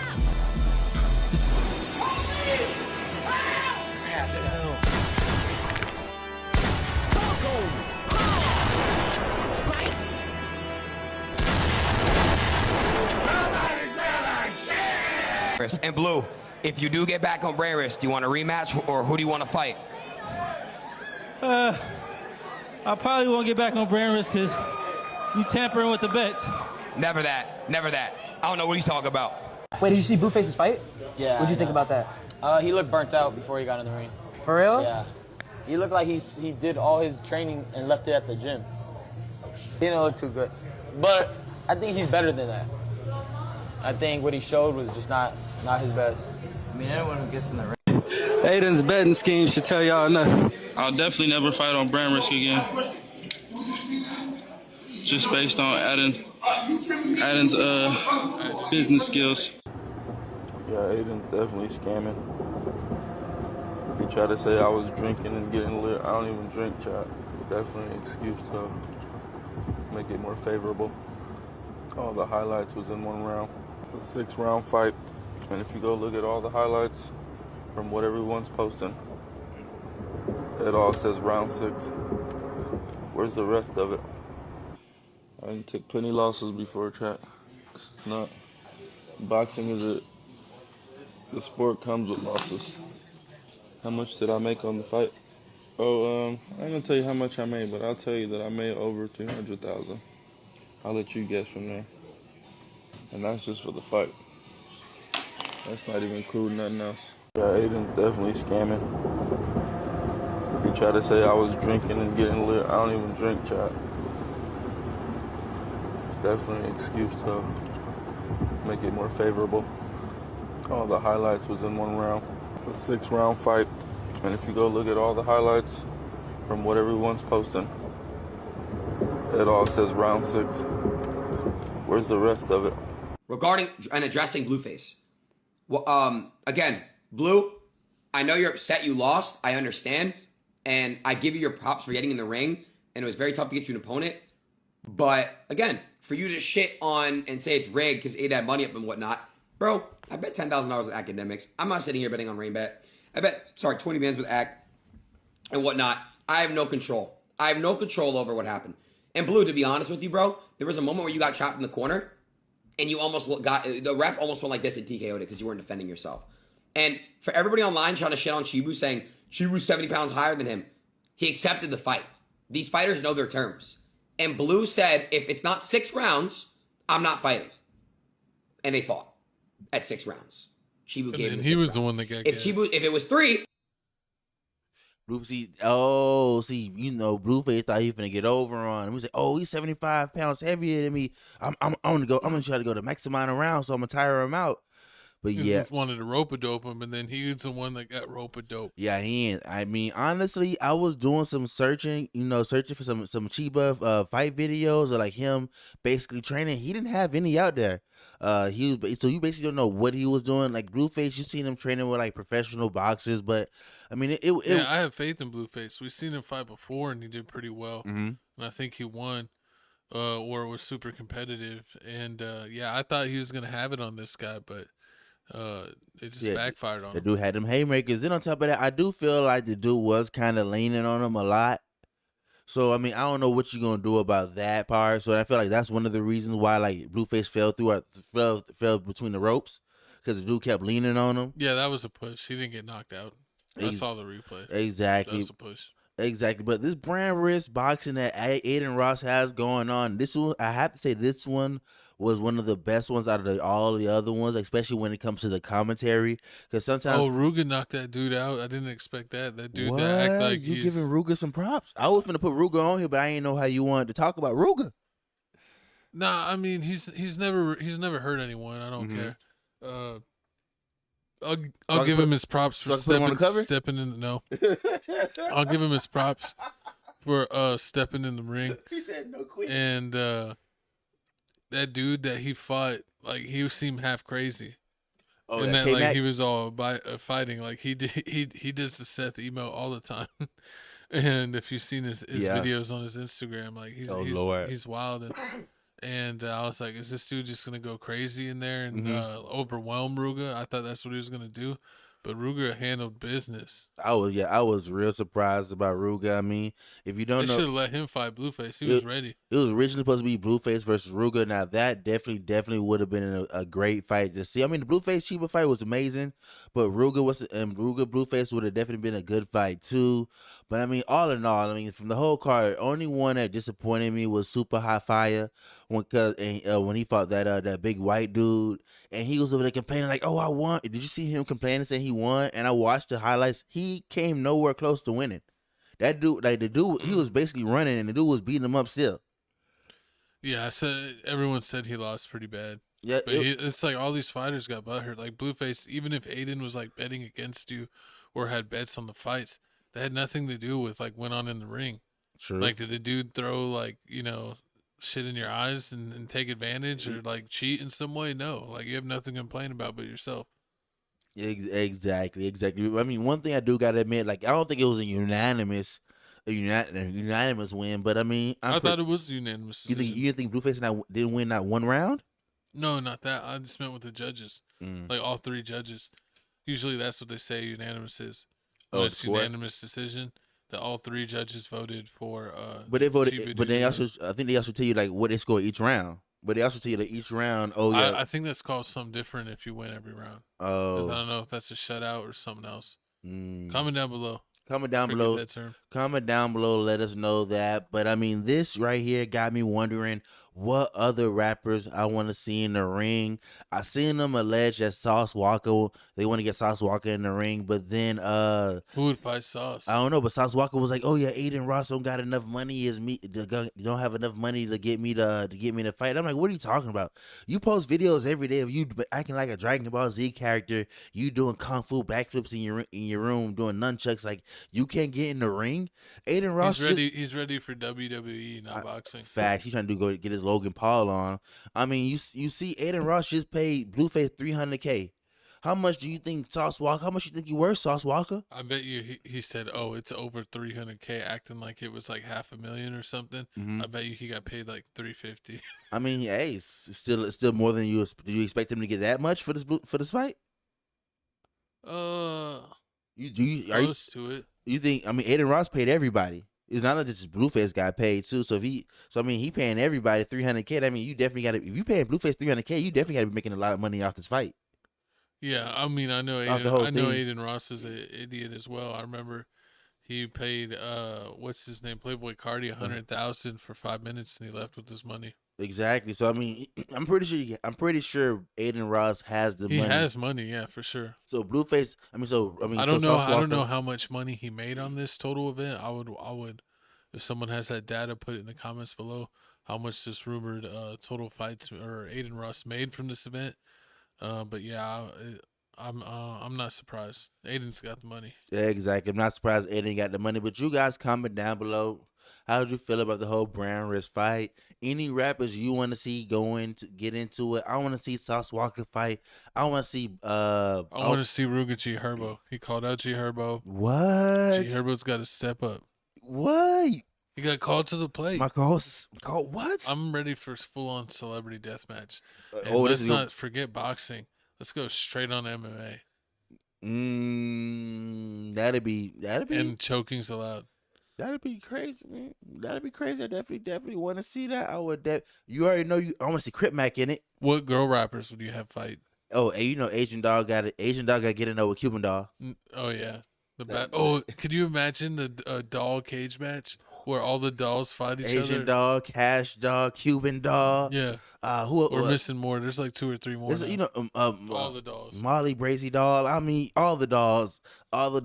Elimination Chamber match. It's what? And the headliner could be Cardi B versus Nicki Minaj, but then Megan Thee Stallion pops in. Who is she about? Who is she friends? She likes. She's Nicki, friends right? with Cardi B right now, but Cardi, right? But at the same time, Cardi B is the ghostwriter is Party, and you remember Party D used to go with Megan Thee Stallion. They broke up, so you know they allegedly somewhat friends. But you know, are you really friends with the girl that's cool with your ex-boyfriend? People are weird now. Exactly. Who gonna get hit with the steel chair? We don't know. We don't know. Tune in next time on Real Life Celebrity Deathmatch. Hey, with the way that AI is making stuff, we got to bring back Celebrity Deathmatch with the claymation. You know, AI would be able to make that easy. Yeah, like Def Jam. You ever play Def Jam Vendetta? Yeah. It would be just like that. That'd be fire. But moving, Gunplay versus Rick Ross. Oh my God, I'd pay to see that match. But speaking of paying to expand, the NBA is officially targeting expansion teams in Seattle and Las Vegas for the 2028-2029 NBA season. NBA expansion teams in Vegas and Seattle is the move. Let's check the video and see why. The NBA will have its 30 owners next week vote on moving forward with exploring 2 new expansion teams exclusively in Las Vegas and Seattle. And that will be for the 2028-29 season. This first vote is expected to be a formality, that it will then allow the league to proceed with bids. And industry executives tell me that they're looking at bids in the range of $7 to $10 billion for both of these franchises in Seattle and Las Vegas. But this is going to be a multi-step process. The first one is getting the permission to go explore it, gathering the bids, and over the course of the next several months, Adam Silver will continue his dialogue with the owners, and then at that point, a final vote before the end of 2026, the calendar year of 2026, a final vote to approve the expansion to 32 teams. And so there's a lot to sift through for owners right now, right? Because you go from 1/30th share in the league to 1/32nd. But if it makes sense financially, if you can get to that 7 to 10 billion per team range, that could make it enticing.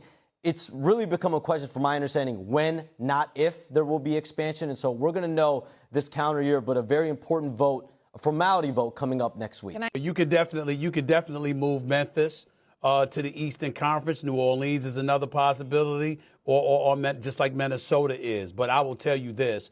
Las Vegas definitely needs to have a team. You can't have a Major League Baseball team heading there with an NFL team already there and don't have an NBA team there. I know everybody think about sports gaming and all of that stuff, and years ago it was unimaginable, but times clearly have changed, and it is what it is. So definitely Vegas is likely, and it comes down to this. Seattle is a great sports town. Who deserves a team. The city officials messed it up by losing the team years ago to Oklahoma City, but that wasn't the fault of the citizens there. That's a fantastic sports town. Obviously, we saw a lot of that during the NFL season and even with the Mariners last year in Major League Baseball. So you have that going on. But Shams and Wendy, I'd like to throw this out too. You know what? It's a damn shame this team is on the outside looking in, because I got to tell you something. Nashville is a growing city. A lot of people love Nashville, okay? And, you know, obviously they're a very successful city right now. They are a thriving city in the United States of America. And so when you look at them, I'm certainly not getting on and advocating that Memphis loses a team, because I don't want that to happen to that city. The Grizzlies. But in the same breath, you know, you wonder about Nashville, comparing that to Seattle. And wondering what kind of possibilities may present itself in that regard. I don't think that will happen. Shams, you're right on the money in terms of Seattle and Las Vegas. But I have found myself thinking about Nashville quite often, because you always hear Nashville's name coming up when people talk about surprise sleeper cities that everybody should be looking at these. Man, it's really exciting to see that this is coming to be. I'm totally down for the NBA expansion. I see a lot of people are against it. I think it makes it a lot of fun, because then you have the expansion draft where each team can only protect like 8 players. And then anybody beyond 8 is like free to get picked to the new team. There is some rules. I don't think they could pick from the same team twice, but all of the, teams, they basically put a team together. They give them draft picks. They pull from the other teams and they create these new teams. And then it's also going to kind of, make it where there's teams that have to move to the Eastern Conference. And when you look at it, they got the Grizzlies that could move to the East, the Timberwolves, or the New Orleans Hornets could be one of the or 2 of the 3 teams needed to possibly move over. But what do you think about this, Coast? Do you think what teams do you think should move to the East? Do you think that Seattle and Las Vegas are ideal locations for the expansion? Do you agree with the expansion, or do you think there's not enough talent to make it 32 instead of the 30 NBA teams? How big is Las Vegas to have 3 sports teams? I thought Las Vegas was small. Like, no, Las Vegas is pretty big. To have a basketball team, a football team, and a baseball team. It's like a vacation mecca, and there's tons of people that live there to service the city. I mean, that part makes sense. Like, the service the city makes sense. It's gonna make a lot of money, tourists and everything. They may jack up the prices, or they may lower the prices to get always guaranteed it's gonna be a packed out place. But I didn't think Vegas was that big to have those 3 places. But that's correct. Oh yeah, Vegas could definitely fill a stadium. That's correct. Like when people go on tour, like they'll definitely do a stop in Vegas. That right there is crazy. But to answer your question, I would definitely love for them to move the Timberwolves to the East, because that's one thing I'm definitely would look for into the whole expansion. Forget the Seattle and the Vegas team coming. We finna make the East better. That's what I'm on, man. Make the T-Wolves and Grizzlies, move them to the East. Yeah, Wolves. If you want to make it even tougher, T-Wolves and Pelicans. Move those two and leave the Grizzlies in the West. That'll definitely spice up the Eastern Conference, because I'm tired of every year they always want to say, oh yeah, it's gonna be Philly and Boston, Boston and New York, and then Philly always falls out because you can't trust the process. The Knicks always implode. Then somehow the Knicks implode, and then you end up with Boston, and I'm tired of Boston. I'm really tired of Boston, and everybody can shoot. Like it's just going crazy. But yeah, I definitely Tatum healed super quick. Exactly. Somehow magically Tatum healed super quick. Everybody on their team can shoot deep logo threes. Peyton Pritchard over here looking like he need to be a starter on a team. He's like Superman when he comes off the bench, so that's why they moved him back to the bench. I think his scoring even went up. And Derek White is balling. Yeah, Derek White. They got a star-studded team, man. It's like the Warriors East now. But speaking of the teams that can move to the East, the biggest point I think that you made is the T-Wolves can move to the East. I think that would give another contender to the East, because I think you move Minnesota and that roster to the East. They ain't got nobody. I think they're a top two. They're a top 3-4 seed in the East. True. Every year for the next few years, as long as Anthony Edwards is there. Exactly, because I definitely don't want them to move. I definitely don't want make it more fun in the East. Yeah, make it more fun. I definitely don't want them to move the Grizzlies to the East, because right now the Grizzlies don't got nobody. They got Ja Morant, and I don't really know how long Ja's gonna stay with that team. With Ja Morant and maybe just one or two moves and some of their young players developing, could definitely be good enough to be like a 6, 7, 8 team. But he beefing with the coach. Remember, him and the coach don't like each other, so that's not gonna last for a while. They're probably gonna get rid of that coach. You think so? If management still doesn't want to break away from Ja, then they're gonna get rid of that coach. If it's too much beef, they gave away Baines, or either that or Ja's getting traded. Exactly. Then you got nobody. Then it's gonna be pointless to move them to the East, because it's gonna be another trash team in the East. Another Wizards, another team for Bams to score 90 on. Exactly. Definitely don't want that. So I wanted them to move. Basically, you seen the center. After Bam scored that many points, the Celtics played the Wizards too, and the center for the Celtics almost dropped more than 30. Dang, and he sucks. Exactly. So Ojale or whatever his name is. Yeah, so I definitely want to see the competition. I feel like that's probably gonna be one of the ways. I would love it for that's Vegas. Definitely gonna bring the MJ Michael Jordan comparison to Anthony Edwards is definitely gonna spice up then, because you already know he'll be in the East. He's gonna be in the East, and Jordan was in the East. Like father, like son. Come on now, they want, they want, and on top of that, they want to give it's the battle of who's gonna be the face of the league. It's Luka.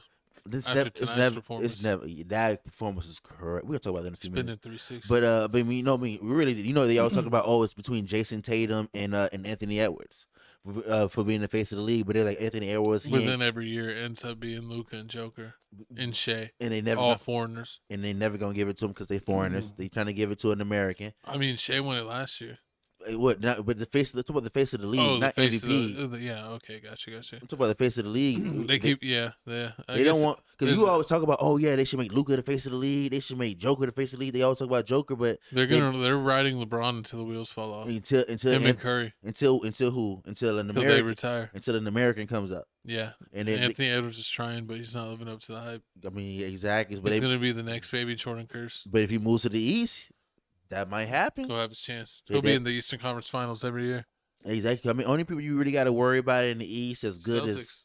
as Celtics. And yeah, the Knicks. It depends. The Knicks got that kind of team locked up for the next few years. That roster, most of those players. I don't know, the way they fired their last coach is because they didn't make it all the way. That's crazy. They fired Thibodeau and he got them to the Eastern Conference Finals, and that's the farthest that they've got since the 90s. And imagine if they don't go all the way this year. Who they finna fire next? You think they're finna fire the coach again, or they finna let go Big Cat? Big Cat is gone. Exactly, it'll be a whole different team. The East gonna be wide open, because I really feel like that's. Before we move on, I really feel like that's the main reason why the Timberwolves ain't make it over the hump because you kept Julius Randle. I have no clue why y'all keeping this science project. Like you got Julius Randle on the team, you traded away Big Cat. He's small. He played really well though last year, and he played really well in the playoffs. It's not good enough. He's not gonna get him over. Julius Randle's not gonna get the Timberwolves over the hump. No, Anthony Edwards supposed to do that. But him and Mickey D. Daniels. Mickey D. Daniels is trash. But you guys comment down below how you feel about this experience. Oh, but one thing before we move on. Las Vegas, I love it. I've been to Las Vegas a few times. I think it would be fun to go during season and see an NBA game because, I like to see the shows and do the tourist stuff and the zip lines, and they have all kinds of fun stuff you could do, and the burlesque shows and all kinds of stuff and the buffets. But I'm not a super big gambler, so just have something else to do. Because I'm not like gambling all the time or super into gambling. That would be super awesome. If they bring the Seattle Supersonics back, the people that do the commentary on the side, since they always pick like one legend from the team, they gotta pick Gary Payton. If Gary Payton is on the mic, I'm watching every Supersonic game because he calling everybody trash. He's like, I would have ripped him. His handle is horrible. Gary Payton is still feisty. He's a coach in the Big Three, and he's still getting in fights on the sidelines. Would you watch that if Gary? Would you watch? 100%. It's facts. And they better get Gary Payton Jr. on the Sonics while he's still in the league. What? I mean, hey, you did it for Seth Curry. Him and his dad. His dad was coaching with the Hornets, right? And Seth was on the team. Was it Hornets? What? Is it what his dad commentate for? Seth Curry dad.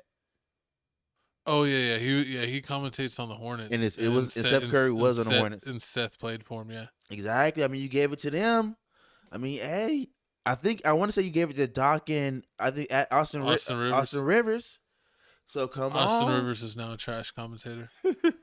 I mean, I would love for Seattle to get a team as well, just with their history. And I think they had a stipulation that if they ever brought a team back to Seattle, that they would reclaim their history. So OKC wouldn't get to keep the Sonics history. It wouldn't go back to the Sonics if they brought it back. Oh, that's what they wait for 2028 to 29, and that's when LeBron gonna retire, and then he gonna turn around and do the Tom Brady. Do the ownership with the Vegas. But I could see LeBron, if he did it with the ownership, that LeBron would want to be on the Vegas team. Yeah, he's gonna more than the Seattle team. No, so he's gonna be the owner of the Vegas team. Yeah, exactly. Do the Tom Brady thing. Tom Brady's with the Raiders. He could play golf with Tom Brady. What? And they could talk about the teams they own in Vegas. Talk about them rings, because you already know Bron finna win another ring, especially with this new system that's going on right now. What are we gonna talk about, co-host? We're talking about the Lakers can't be stopped right now. Don't sleep. The Lakers are on fire. They have a 3% chance to win the NBA title this season. But I think with a little Luka magic, LeBron magic, those chances could go way up. They beat the Rockets tonight, back-to-back games against the Rockets, both games in Houston. And it looks like, Austin Reeves had a little bit of a slow game, and LeBron James turned back the clock. He had 4 or 5 super awesome dunks. He had putback dunks, fast break dunks, alley-oop dunks, total team effort. Luka took over in the final 5 minutes. The Lakers were up by 12 at halftime, and then Houston came back and went up by like 7 or 8, and then the Lakers came back, and I think they won by 8. What was the final score? It was 124 to 116, and Luka had almost a triple-double. I think he was 1 rebound or 1 assist away. Yeah, he had 40 points, 9 rebounds, and 10 assists. So almost a 40-point triple-double. 7 to 17 from 3-point was absolutely crazy. LeBron had 30 points, 13 of 14. He only missed 1 shot and made both of his 3-pointers, absolutely killing it. Ayton said that he's going to accept his role as a role player and killed it with 8 out of 10, 16 points, but only 4 rebounds. And then where's Austin Reeves? Austin Reeves only had 14 points, but I think he knew that he wasn't feeling it against all those tall trees from Houston, so he only shot 4 from 9. And then the bench did okay with Hachimura leading things with 8 points, Jake having 5, and Luke having 5 as well. Jackson Hayes only had 1 point. Trash game for him, but all the rest of the Lakers killed it. so they were able to walk away pretty easy. And this is the second game in a row that they kind of kept Kevin Durant in check. He did have a stretch where he was taking things over, but he still only finished this game with 18 points. And he shot a good percentage, 7 for 11, but he only took 11 shots. What do you think about the Lakers double teaming KD, keeping the ball away? Jabari Smith had 18. Şengün killed it with 27. And Thompson did really good with 26. And then, Shepard off the bench had 11. Super epic game. I watched it from beginning to end. Super exciting. And it looks like the Lakers, they were like 29th in defense. They picked it up to now, I think, where they're in the middle of the pack. They're actually above middle of the pack. So the Lakers, with their super awesome offense, clicking on all cylinders and just playing a little bit of defense, they're showing that they got what it takes, beating a bunch of teams that are in the, definitely going to be in the playoffs this year after everyone said that they couldn't do it. Exactly. And then on top of that, the next game, what's the next game? The next game they have coming up is what? They played the Miami Heat. Well, if you're watching this today, so probably as this video is premiering, you might be gearing up to watch the Lakers game versus the Heat. So who knows? We'll have to see if they're going to rest anybody. I think they might rest LeBron. He had a tumble where he smacked his elbow on the ground. Yeah. So they might take precaution with that. But it'll give guys like Vanderbilt or maybe Dalton Connect a chance to get some minutes. Hopefully Maxey could get back. He was starting to get in a rhythm and playing well. And then I don't know why it's not DNP, but it's a health reasons that he's not been available. But then after that, they got the Magic, Pistons, Pacers, and then Nets. So they got a few easy games and a couple tough games, 3 tough games and then 2 easy games. What do you think of with the Lakers turning it around? Do you think that they're for real? Do you think that they're fake? It looks like they're gearing up. They got all the tiebreakers now with all the teams right there bunched up like 3 through 7.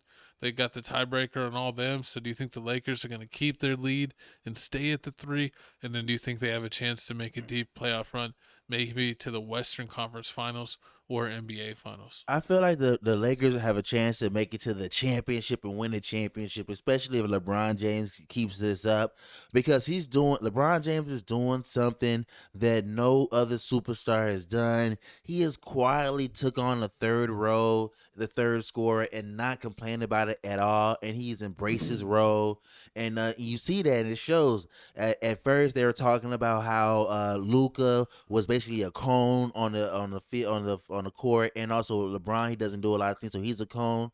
So you only have 5 people on the court at a time, so you can't help everybody. But now that LeBron James pays his minutes and gets taken out of the game first, it gives them a lot more chance to get a lot more defenders on the court. So that's one reason that I feel like the Lakers are doing good. And the way that Marcus Smart is playing, every time you see him turning around, he making threes, he's taking a charge, he's getting the steals.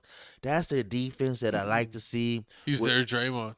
Exactly, he's their Draymond. That's the defense that I like to see, because that's he was defensive player of the year just 3 years ago. Exactly, because that's one thing you see that a lot of superstars definitely have the problem with. They adjusting to basically not being the number one. He made LeBron jump for the ball the other night. Who? When they played Houston 2 nights ago. Who made LeBron jump for the ball? Marcus Smart.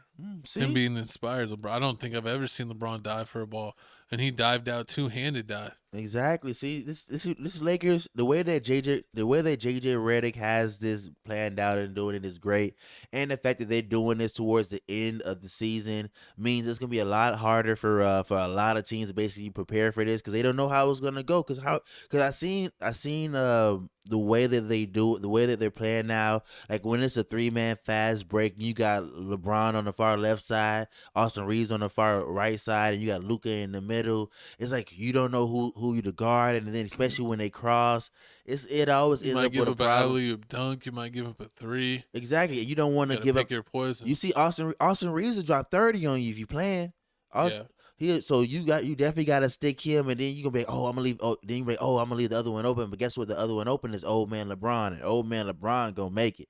I think LeBron is actually happy to be the third option on this team, because when he played with Anthony Davis, the whole goal was for Anthony Davis to step up and be the number 1 option, and LeBron be the number 2.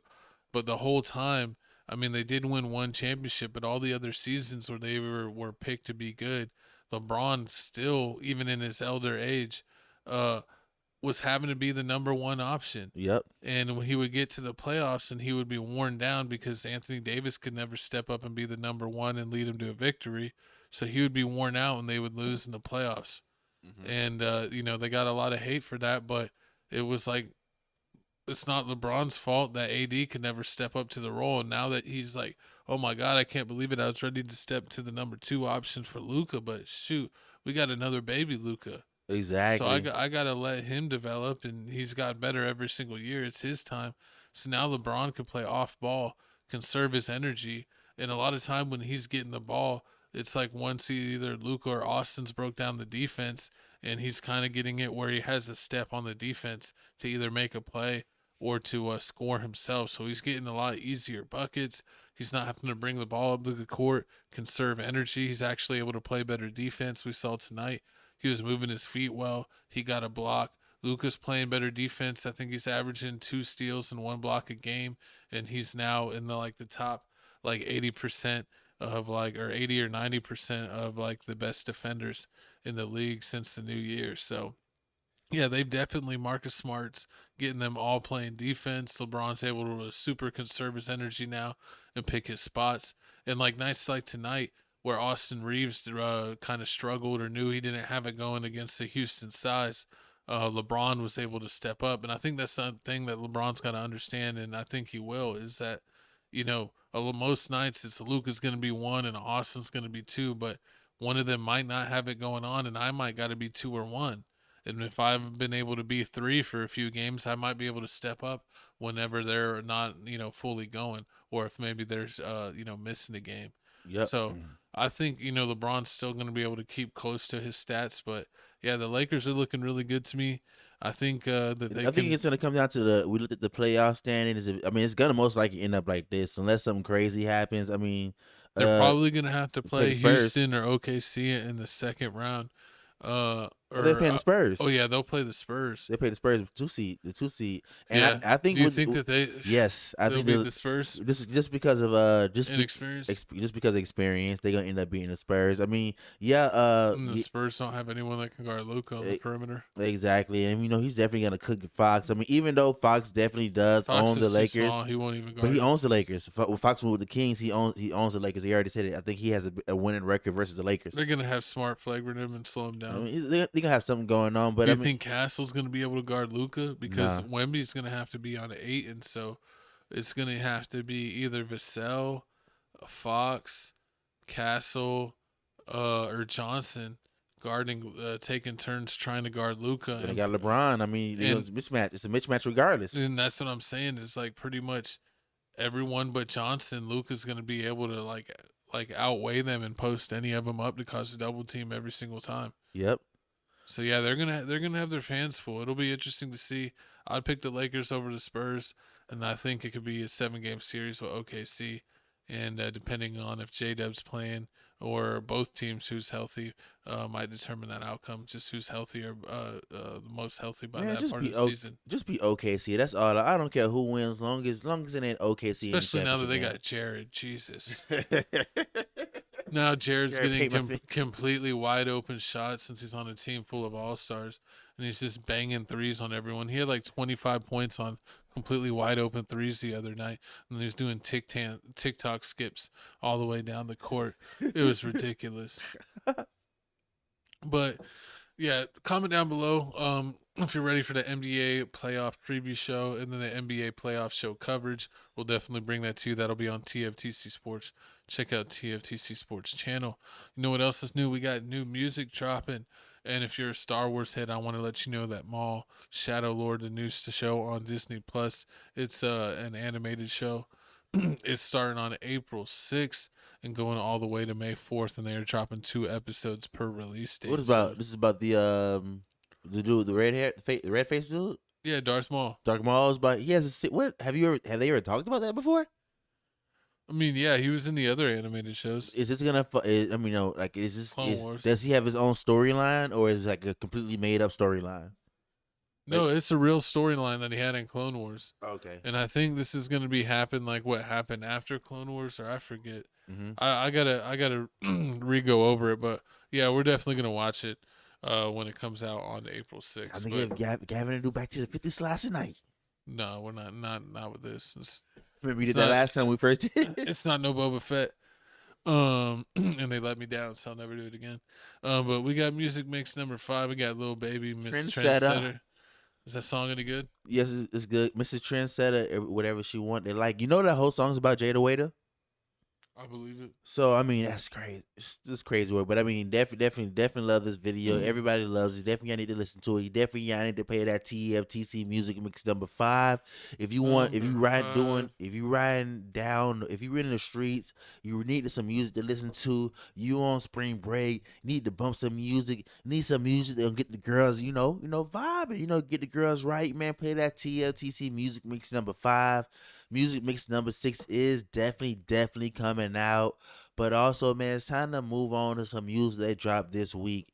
We got the Jack Harlow, MON-ICA, or M-Word, that Chief Keef in video. That song was actually pretty good. Is it new?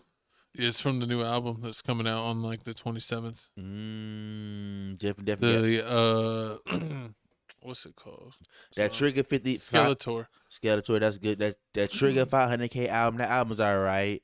The Wolf J out now. I didn't listen to it. Shout out Starlito. Shout out my dog Starlito, Bandplay. I didn't listen to that. I didn't know it was an album. I thought it was a song. I definitely got to go listen to that. He did 2 albums? It's listed twice. It's Unhappy. Oh yeah, it's 2 different ones. Unhappy Hour. Another one's Last Call. You gotta catch up. I definitely gotta catch up. I definitely need to go listen to that. Listen to that later today. Listen to that Starlito. But you already know my pick of the week is that MON-ICA. With that Jack Harlow, that Neo Soul album. I got my codes listening to it every chance I get. 9 songs of trash. It's not even a full album. It's EP. It's an album. It can still count.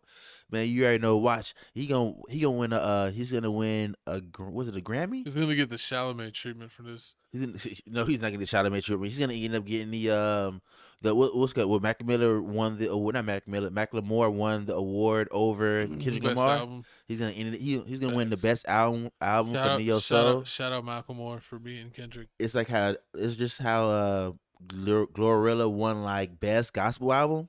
I guess best gospel song, and it was like she's not even a gospel singer. It wasn't Sean Rock for Yahweh. Yahweh. That shit win one too. But this is my album pick. That Jack Harlow. What's your favorite song? All of them, all 9 of them. No. What's your favorite? For real, all of them. I'll play all of them. I mean, all I want to do. Okay, let me see. All my friends say, "I fall in love too quick." That song is definitely good. I want to say, "Living Alone" is definitely good. I mean, Lonesome is definitely good. Trading Places is good. Say Hello, I probably is my least favorite song to Say Hello. So 8. Say Hello to my little. So I like 8 songs, but it's time to move on to my co-host pick. Trying to let me know what the hell is this? Oh yeah, videos. Ooh, you already know Jack Harlow had to do what he do. He needed all the bells and whistles to sell this album. But let's move on to my album. We got a new Gundam album, Gundam style. 2 Mix that did the like techno music for Gundam. They did a remix of the old album. No, I'm sorry, not a remix. That's the word I was looking for. A remaster. They remastered the original soundtrack for the Gundam TV show, and then they had a new project, so they had some new songs for it, and that's the one on the right. I got to see what that new project is, because I don't know if it's like Gundam Wing Kids or something. I don't know, because that doesn't look like the people from the show. But yeah, I definitely love that they got the original TV broadcast from the 95-96 show of the theme song on the remastered edition. So check that out if you're into old school techno from Gundam Wing anime. I didn't like really any of the rap stuff or other stuff that came out this week. And this came out and Gundam Wing's the shit. So it's like, hell yeah, remix to the OG soundtrack. Got to show it some love. Definitely got to show us some love. You know, y'all definitely got to show me some love. I'm definitely going off on Twitter now. I'm tweeting more. I'm getting more followers. That's definitely good. I'm finna start posting some more videos on IG, man. You know, this week been kind of slow. I ain't posted on IG not one time. Finna definitely post some stories. I got a lot of a lot of real stuff. What happened? No, you're just slipping on your pimping. I know, man. I'm slipping on my pimping. I seen you post. I seen you post some on the crib reaction community page. I seen you post on there. I seen you post. Real players do real things. Do what I want. I do what I want. But hey, man, thank y'all for watching, man. Follow us on Ticketed Talk. I stay dropping on there. You know they love us on there, man. Follow us on Tales from the Crib 210. Follow Crib Reactions on Instagram. Scan the QR code on the right for our Instagrams for Tales from the Crib and Crib Reactions. TikTok on the left. Yeah, like, comment, subscribe. Super thanks. Patreon on Crib Reactions. TFTC Sports for all the sports content and clips. TFTC Gaming for all the gaming clips. Check out everything we do on TFTC networks. But yeah, thanks for rocking with us. We rocking with you. We will see you next week. Bada bing, bada bang.